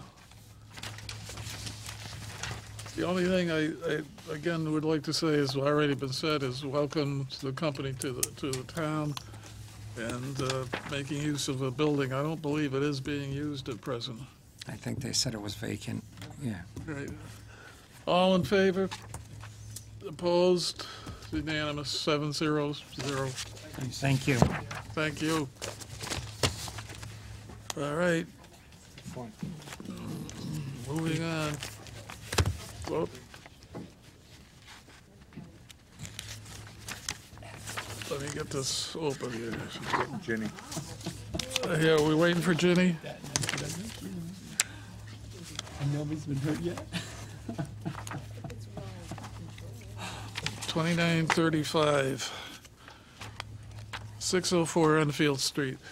Secretary, please take the roll and read the legal notice. The Enfield Planning and Zoning Commission will hold a public hearing on Thursday, February 14th, 2019 at 7 p.m. in the Town Hall Council Chambers, 820 Enfield Street, Enfield, Connecticut, concerning the following application. Public hearing 2935, 604 Enfield Street, special permit application to allow a commercial recreation axe throwing facility with beer and wine permit located within a business local shopping center. Enfield Retail Properties LLC, owner Mayor Mackenzie, applicant, map 32, lot 7, business local zone, King Street, Enfield Street, design overlay district. Charles Duran. Here. Charles Ladd. Here. Nick Lefakis. Here. Mary Scott is indisposed. Virginia Higley. Here. Ken Nelson. Here. Linda DeGray. Here. Guillermo Salazar. Here. And Richard Suzak is here. Okay, You know where that is, right? oh yeah, The Duck and Bowling. yeah. Let's see. I guess if you will, introduce yourself. My name is Merle McKenzie. I live at 1183 Killingworth Road. You guys hear me? Yes. Haven, Connecticut. And Mr. Chairman, members of the commission, I'm here to ask for a special permit. You could just press, sorry, the buttons, your button's not on, that's all. Got it? Oh, yeah, much better. I'm here to ask for a special permit for a family recreational center that centers around axe throwing as its main activity with a beer and wine only permit. We plan to bring roughly 20 jobs or more to Enfield. We draw a couple thousand unique visitors from around the region, from New York, Mass, Rhode Island, and Connecticut to our current center now in Newington, Connecticut. We think we'll do the same here in Enfield. And if it suits your needs, I would love to see if we could get action on this tonight at the end of discussion. And with that, I'll take your questions.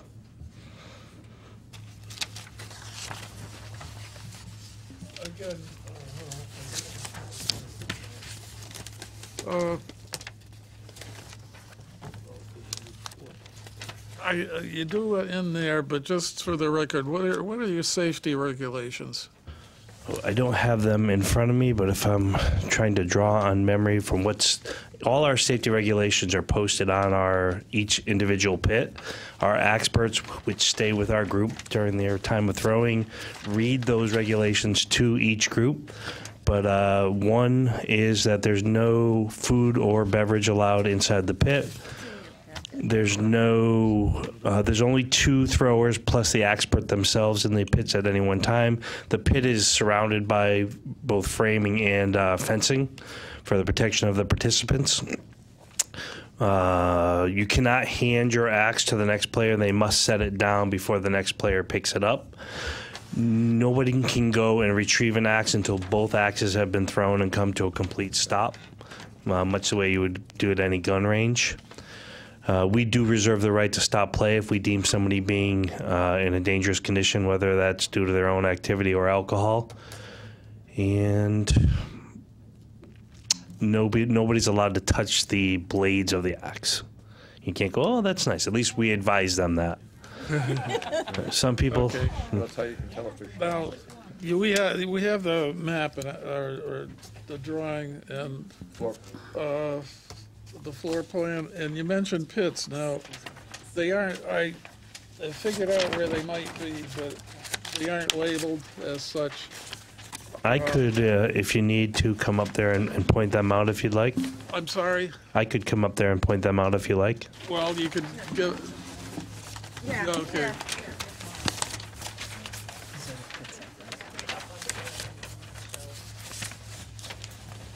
So this is obviously not an architectural drawing.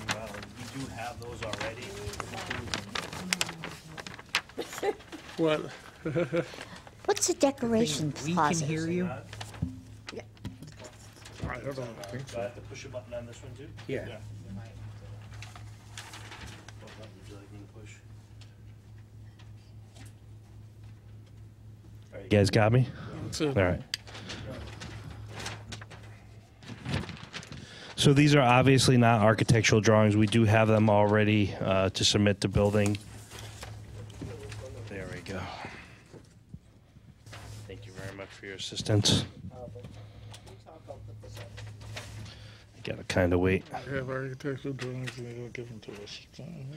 So each of these areas would be considered a pit. This is a wall in a private party room. So these are 2 pits within that private party room. And there's also one more pit here in that private party room.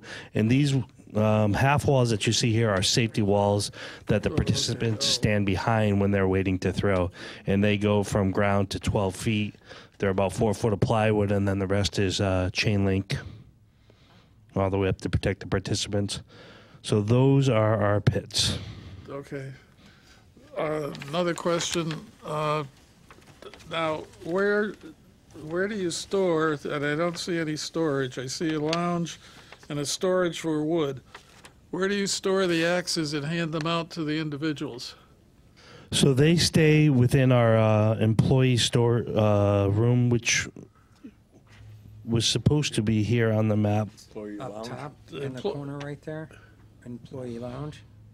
There's an employee lounge, and the axes are kept with the employees. So in between each activity, our experts bring out the axes, conduct the party. There's a 15-minute break in between each party, which we turn over the area, so to speak, get it clean. During that time, we take the axes back out with us. The axes are never there for anybody to grab if they're not an expert in the pit. So they're in where you have it labeled employee lounge and wood storage? Here's your wood storage here. Can you? Now, and you say what? An employee goes in and gets them and brings them out? Correct.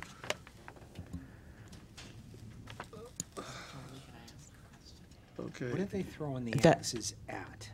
They're throwing them at 2 by 10 by 4 foot planks that So are mounted on the walls. You keep mentioning experts, which basically I've heard that terminology, but I think other people don't know what you're talking about. So can you define what that means and that? So experts are staff that we train to conduct the party that goes on daily in our current location.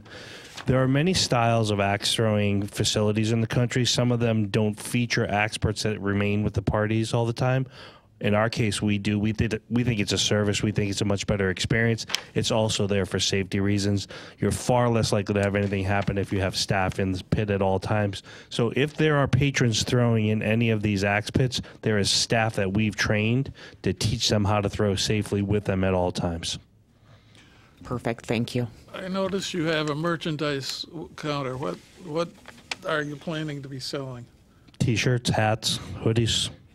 All right. No, I just Razor sharp axes. No, Okay. I'm only kidding. Just a little levity. could use a. The limbs that the patrons lost while they were they could buy them back. And just looking at the bar area and the number of tables you have, is that big enough? I mean, in storage, I imagine the fire department, because they usually do come in on storage of alcohol, or one of the groups do. So our current location is 7,800 square feet, and it's 7 pits versus I think there might be 10 shown here. And we have storage / party room, employee room / beer storage all within. The beer is actually contained within a locked shed. In this location, we plan a separate beer storage behind the bar that'll be locked. It's a state law. We have to have it locked at all times. Yeah. So that's going to be right behind the bar, which is, we're going to build a big Viking boat bar if you guys allow us to. And behind the Viking boat bar, there'll be a storage closet. Okay, yeah, I know, but it doesn't look very big. It's So very you have large. no- Look at. You're not each going to be table. coming back for a full liquor license. It's beer and wine. Have no desire for one. We won't have glasses. We don't have shot glasses or wine glasses. Everything is can or bottle. And 99% of it is can. Okay, that's. And where do you put the empties? Well, we have a storage room outside of our building currently at our current location. In here, it would just go in the regular storage room. We donate them to a local town's charity, so they come by and pick them up each week. So there's a. I'm sorry. That's nice. Good. Yeah. Okay. Yes, go ahead. Because I have one question in terms of axe throwing. There's obviously different sizes of axe. You know, what size of an axe do you throw, or do you throw Hamper different? axes. We get them at Home Depot. Because how heavy are they? Are they the big two-handed axes or the what single-hand axes? There's two styles of throwing that we allow, and there are many styles of trick throwing that you could find examples of on the website, and they throw many different styles of axes. But in our facility, we throw one that's about this big and one that's about that big. And you can either throw it two-handed or one-handed. It's up to you. We teach both styles. So you opened a location down in Newington, correct? That's me. Sorry, It's forgive okay. me. So that's Montana Nights So down in Montana Newington. Nights is our first concept. It's kind of a rustic lodge / logging camp concept. We had a lot of fun doing it. It's been widely received. I don't think I've had one complaint in the place. We have no accident records. To my knowledge, axe throwing as a whole has no accident records. I'm sure somebody stubs a toe, but there's never been a horrendous somebody lopped off a foot or a hand that I'm aware of.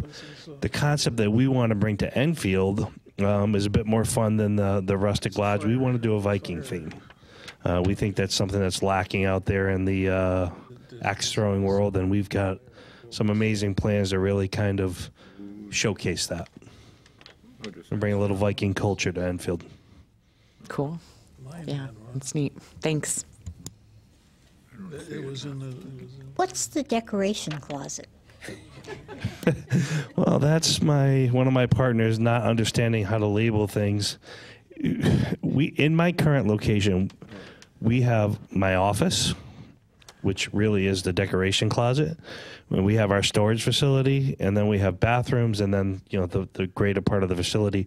We lacked foresight in planning that third room that allows for storage of materials and our experts to be separate. So we've accommodated that here. Thank you. What is a wood stove? We have electric. They're electric stoves that you plug in. They're not actually wood burning stoves. We thought they'd split their wood with the accident. Nothing would make me happier than to do that. I just got to get your permission from the town to allow that to happen, but chances are it's going to be electric faux stoves. Yeah, it would be so much fun. We're all going. Troubles.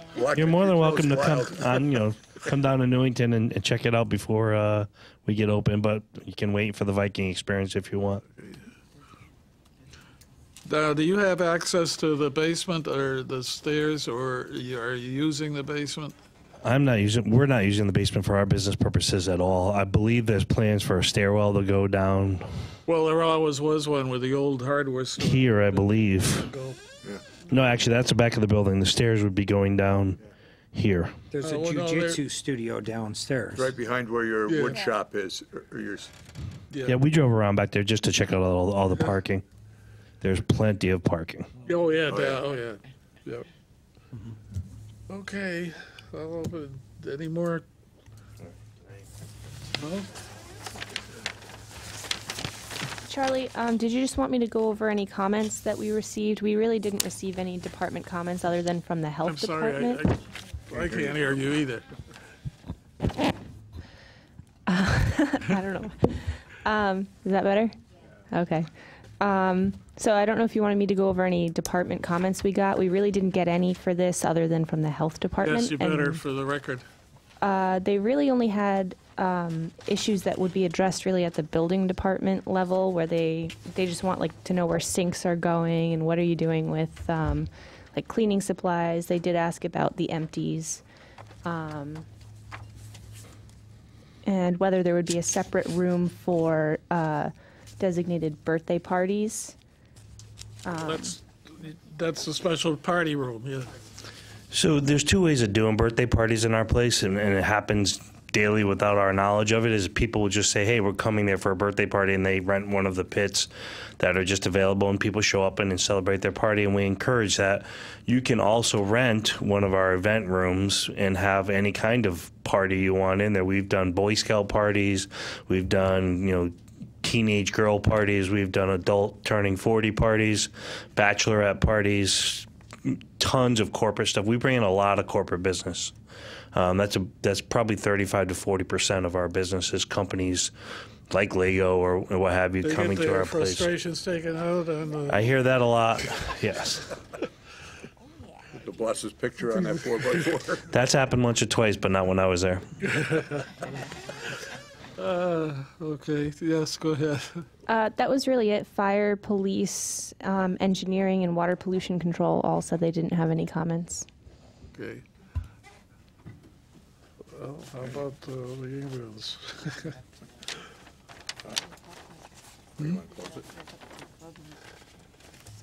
Oh, yeah, I know. Anyone on the public would like to speak in favor or against this application? Anyone in the public would like to speak in favor or against the application? Last call to speak in favor or against the application. What you desire, gentlemen, close it? Yep. Ladies. Okay, then I'll close 2935. Mr. Chair, I'd like to make a motion that we approve public hearing 2935 in the draft resolution dated February 14th as prepared by the Planning Department with the 12 conditions listed. So moved. Motion's made and seconded. Any discussion? Do we need a condition for the health department or no? No. No, I think Probably they not. answered. They got a mop sink on the plan. No, she said there was a problem. Yeah, no, the items were really just questions that they would address usually at the CO level or the building department level. So. Right. Okay. I'm excited to have something different here Oh. in Enfield, so. Thank you. definitely. I think they should prevent you from throwing at Watch her. I think Mary We and might I put her are all over first social ones. media. Yeah, we're going to be going, yes, definitely. All right, all in favor? Opposed? No abstentions, okay. Thank you. Thank you very much. I appreciate it. Thanks. Nobody's looking for a divorce, Well, right? this- yeah, right, yeah.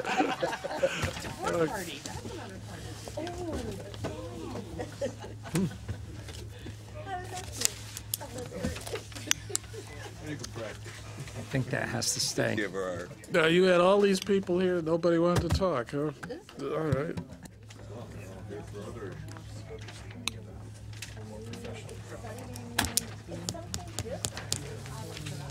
One of you, I believe. Thank you. Much appreciated. Probably be seeing you then.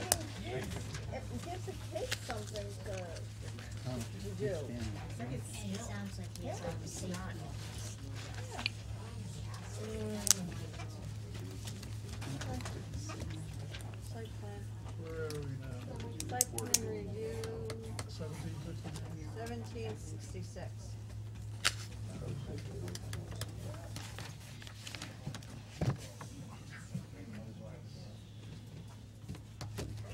Site plan review 1756. 1766. Well, if I can read nothing. Supposed people to read with us? On, there we go. Yeah, well, I thought they were leaving. Make sure our technology's working here so that, can you hear me? If we can. Okay. Happy Valentine's Day. What's left of it. I'm Valerie Farrow from Good Earth Advisors, representing Win Stanley, the applicant. With me is John Wagenblatt, a principal at LRC, the site engineer. As you know, we're in front of you tonight really as site plan review, sort of Lego night. This was an asset, 300 Shaker, that Win Stanley purchased in 2017. Purchased it as part of a portfolio, as you know. And the tenant, Advanced Auto, was already in place. They had been in place since 2012. At that point, there had been a number of site improvements and building renovations. Use this. All right. Wait till John to pass out the goodies. Everyone has your goodies. And we're happy to report that Advanced Auto continues to grow. And in the past year, they have added 100 employees. As you know, because Win Stanley has appeared before you with other assets, when you take on an asset and that's already a tenant in place and you have an existing building, there's challenges, of course. And as you know, if you do know 300 Shaker, there are definitely challenges, constraints. There has been lots of jockeying previously, and so we were tasked with providing as much parking as we reasonably could. The other challenge was don't disrupt operations. So thankfully, John went through, and we had a number of scenarios. Ran this by Win Stanley. In fact, Pat Peltier, who represents Win Stanley, is also with us. And so what we've done is accommodated as much parking as we could. We were originally asked to do more, but we just felt we were pushing it too much. And so what we'd like to do, if time permits, is have John Wagenblatt just get up and give you the highlights of what we're trying to do. Focusing in on a couple items, particularly there was one brought up by Jim Nolan on fire, which we can easily address, and John's already been talking to him. And also a little hiccup on the stormwater, but we have actually solved that today. And I think from that, everything else was pretty easy. We actually exceeded landscaping, everything else that's there. We've actually done more than was required. So let me turn over to John and have him go through the basics. You want to take this? Sure. Thanks. For the record, my name is John Wagenblatt, a principal of the LRC Group, Cromwell, Connecticut. As Val stated, we increased. Yeah, get on the right side so the camera can't. There you go. There you go. What we're looking to do is increase the parking in several areas on the north side of the building, and one, what we're kind of calling a overflow area. That's probably, it'll be a little bit of a walk to get around to the front of the building. All the entrance for safety reason is through the main entrance here in the center of the middle of the building. And what we're looking to do, this is an existing grass area here, and create a drive-in parking just for vehicles. The one to the east side of the part of the main entrance would be for 24 spaces, and then 18 on the west side. This area that I'm pointing to now is the existing handicap parking area. We're looking to move that actually closer to the entrance of the building and splitting it.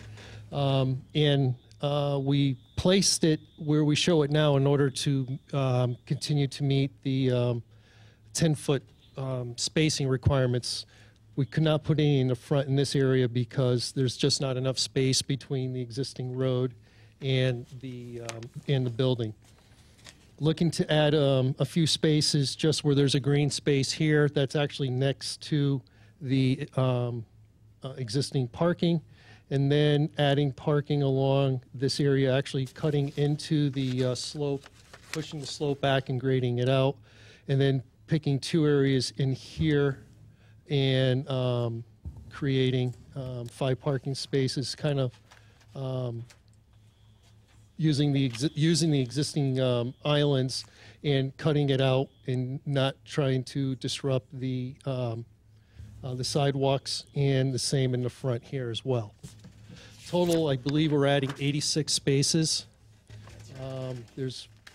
Yes, and also there's 14 parking spaces or 13 parking spaces in here. And we figured if we can realign it, we can pick up one in this existing paved area as well. For drainage, we are proposing to tie in, coming in and tying in, actually, let me grab another map, excuse me 1 second.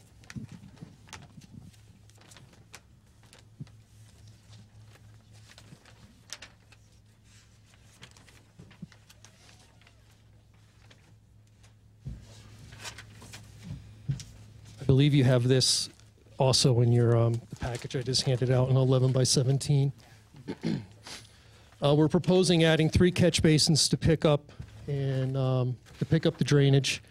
The parking area to the east, grading it to work down to the entrance, and tying into existing drainage line that runs along the front of the building, and also the same over here, running it to this corner and going out to a catch basin over the same one, and then tying it in. We did run the calculations, and the piping is of sufficient size. We did do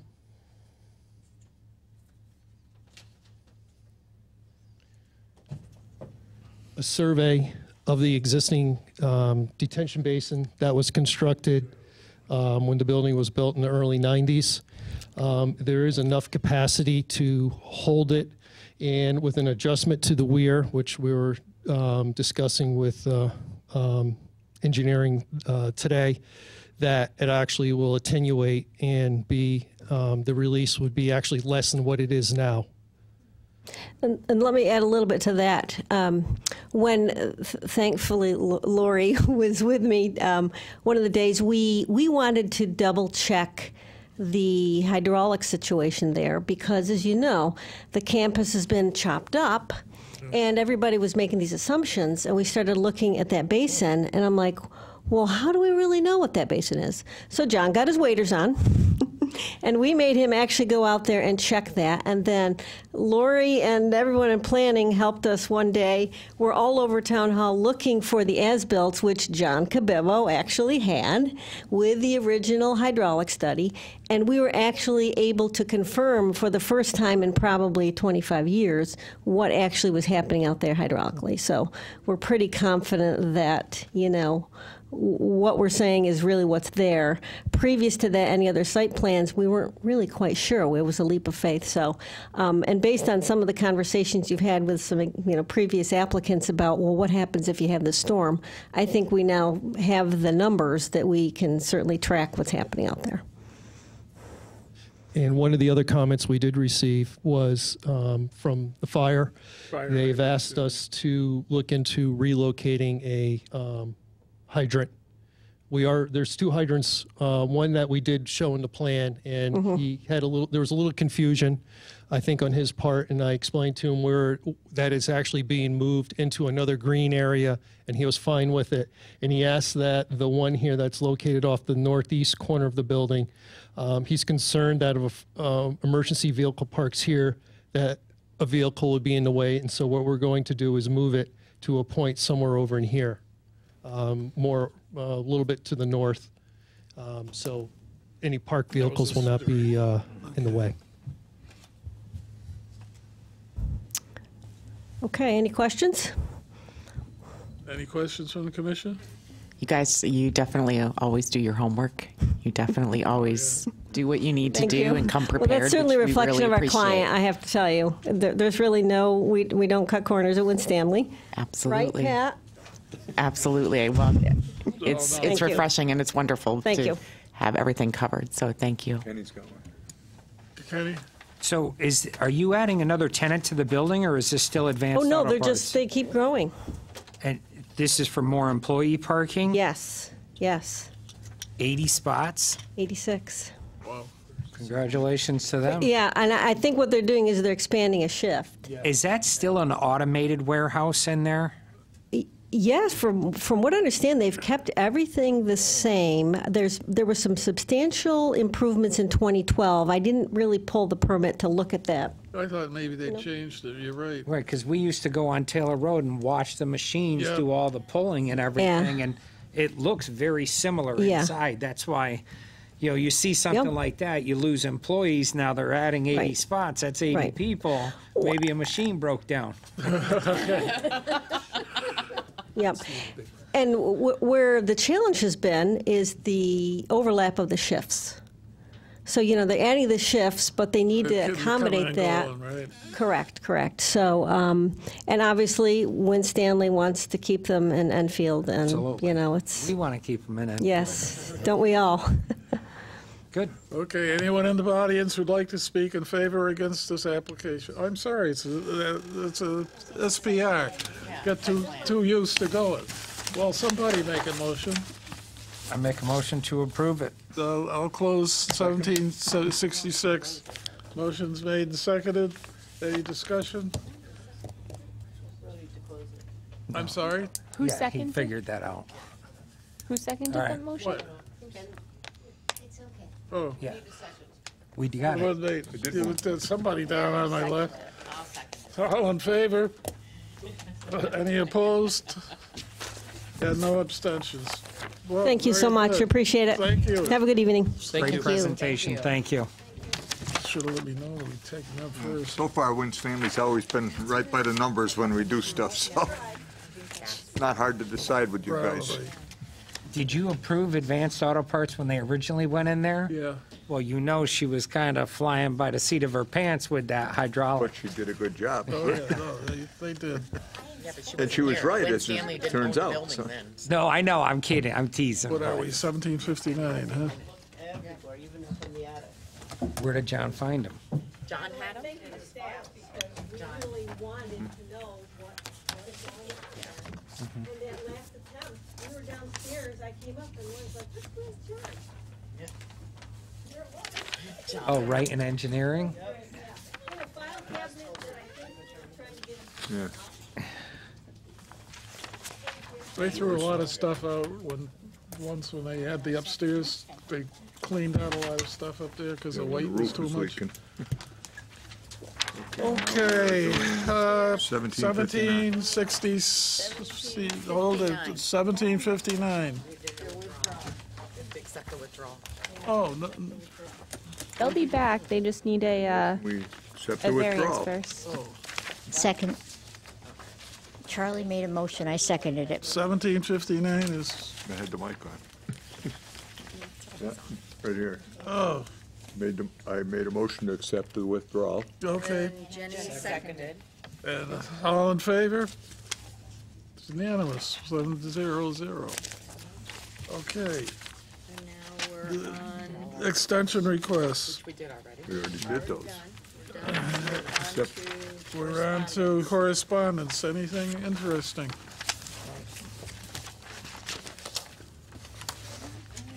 Okay. Actually, well, I do Commission- have one thing for you. This is the Northern Connecticut Agricultural Summit. This has been basically planned and devised by the Ag and the Conservation Commission. Mike Right. Soriello started it, but we've actually completed it. It's ready. They're having it on March 2nd, so I've got a handout for you just in case you're interested. Okay. It's great. It's free to everybody, and there's like 16 sessions of information. So I'll hand this out towards the end. I do have an, Mr. Chairman. Okay, yes. Well, yeah. Okay, so yeah, I guess there is one more thing. I apologize. So in the midst of us trying to find monies in our budget and doing, I don't know, probably about 25 different transfers, we realized that we don't really have any more money in the budget for planning and zoning to go to the Connecticut Federation. I So- think in the past, we've paid for ourselves to go. If you'd like to go, that's fine, but just be aware that that is a planning and zoning commission night. We never have. So. That's why I think- Oh, because you know what? We changed from first and Yeah, third and right. second and fourth. I'm sorry. It is. So if You're a you're party going to animal, go, all of a just sudden. please let us know, because we need to know that there's a quorum for that meeting. So, and we're hoping to have enough money for those that signed up for the Connecticut Land Use Law Workshop, which is that Saturday, which is very valuable information where I can't say the Connecticut Federation, well, it's a really good dinner. There's usually some information. Well, it's No, free if you you pay pay for for it. Just kidding. But the land use law one is really a fabulous session, and it really goes through all the land use commissions and, you know, the jurisdiction and the statutes and all of the new legal law, the latest law, and it's really a very valuable session, so we're trying to find enough money for those. I already responded, so. Okay. So I apologize for that, but if you are going to go to the Connecticut Federation one, please let us know. Maybe the council I think can there go is still without some money in the snacks at ZBA, their, and they might budget- go. Budget hearings. Motion to adjourn? No, Oh, not I yet. had one quick issue that, on the correspondence, maybe it's Yeah, an go ahead. maybe it's an enforcement issue, but at the Twin Rinks, I've noticed that when they have events, especially at night, the parking lot, they're parking on the sidewalks. People that attend the events, they're parking on the sidewalk. I don't know what on Raffia and on the other street that's there. I'm not sure what. Okay. And there's parking right across the street at the middle school, so I don't understand why that's not used instead of people parking on the sidewalks. And it's not the first time I noticed it. It's been happening quite a bit. That's been happening before. Okay. When I played hockey there in the 90s as a kid. Why don't they park on the middle school? I know. Yes, commission correspondence. So Linda and I attended the CROG liaison meeting, which was really interesting. It was very different, being able to hear what the other towns are dealing with. There's a lot going on right now with marijuana dispensaries, all sorts of stuff. So it's something that we're gonna, I think, have to look at as a Hooray. town. Don't get too excited there, Charlie. I've been saying that for a couple So- of years now. So, and you could see, you know, there's a lot of stuff happening, and it's very informative to hear what's going on in other towns and what issues they're, you know, dealing with, so on and so forth, and the challenges that they're having as well. So it's great. And so Linda and I are committed to being there every month when we can be. That's all the details? Yes, and we'll give you details. Yes, every other month. Yes, sorry. Next month. Yes, exactly. Thank you, Charlie.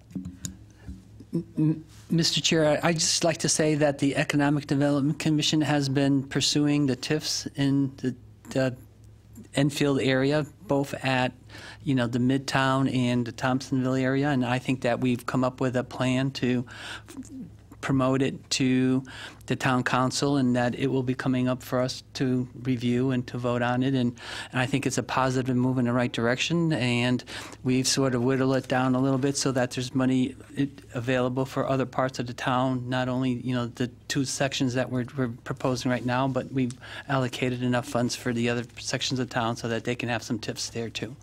So I just want to put that in your ear, and I think that what we need to do is start looking at our regulations to make sure that the Midtown TIF, we start, you know, pursuing, you know, some mixed use and retail and residential as a That's another thing combined I system. brought up too, So that's right. I think that we just have to pay attention and get our That's act in about 2 gear. years ago I asked about that.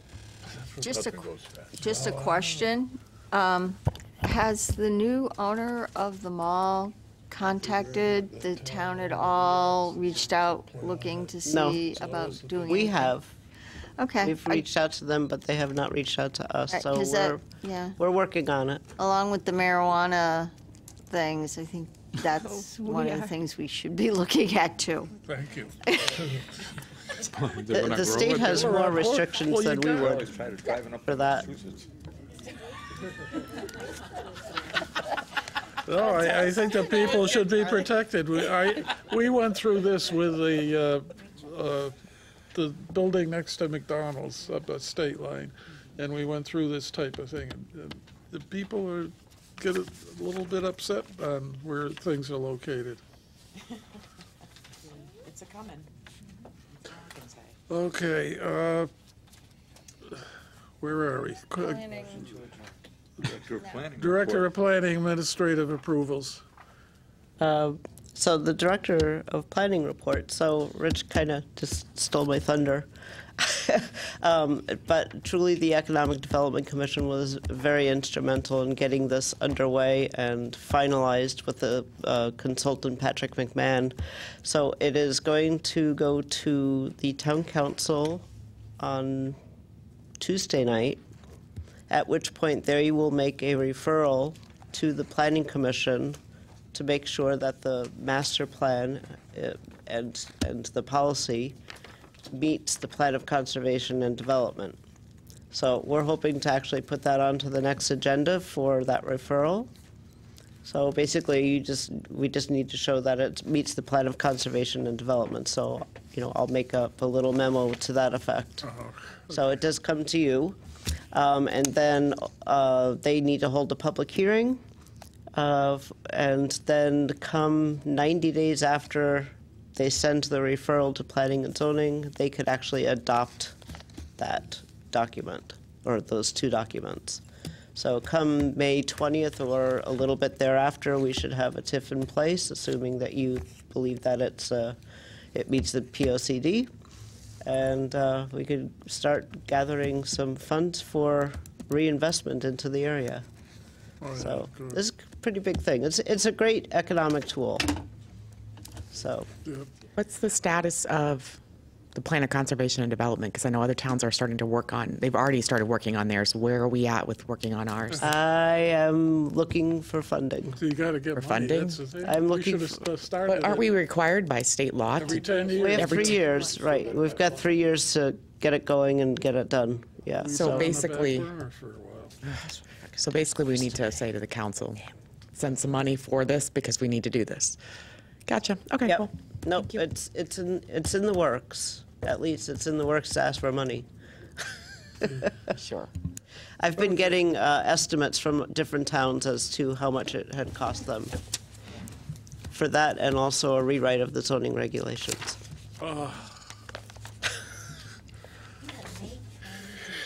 I know. Well, I know. you must want to work a lot, It's not even true. because both of those things entail a lot of time. Okay, administrative approvals, I'm jumping there. 1917 Enfield Street, that's the restaurant into a restaurant. Yep. Mr. Chair, I'll make a motion that we allow the administrative approval for site plan review 1764. Second. All in favor? Good.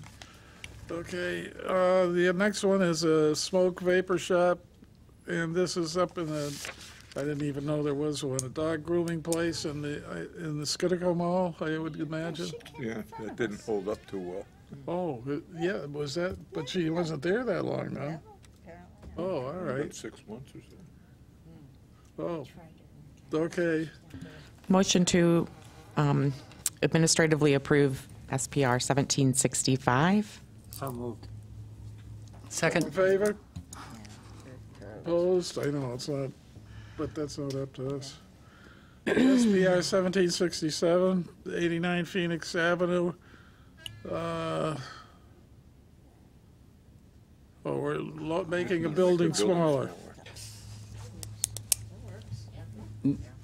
Mr. Chair, I'll make that motion that we approve the administrative approval for that. Second. All in favor? It's unanimous, okay. Who seconded that? Any applications to be received that we don't know about? We got 2 applications this week for 2 separate duplexes that are, or 2 families that are applying, as I believe they're special permits in your regulations, so those will be coming before you. Also, Are they conversions like we had last time, or are they new? I think they were existing, they're looking for approval, so they've been working with Rick in for zoning and compliance. We can't, you're not using the mic. They've been working with Rick for zoning compliance, so. Oh, okay, so it's like similar to what we had. You also have, That's forgiveness rather than permission. Yeah, okay. we also have 2 aquifer registration applications, and you guys had set an aquifer schedule, so the next scheduled meeting for aquifer is actually your next meeting at the end of February, so. So that's 6 o'clock, right? 6:30. 6:30. 6:30. Oh, for aquifer, yeah. Okay, so the aquifer is 6:30 next time, and our P&C is 7. Guess what, Mary? Motion to adjourn? Second. All in favor? Thank you. Resolved issues. All night you guys want to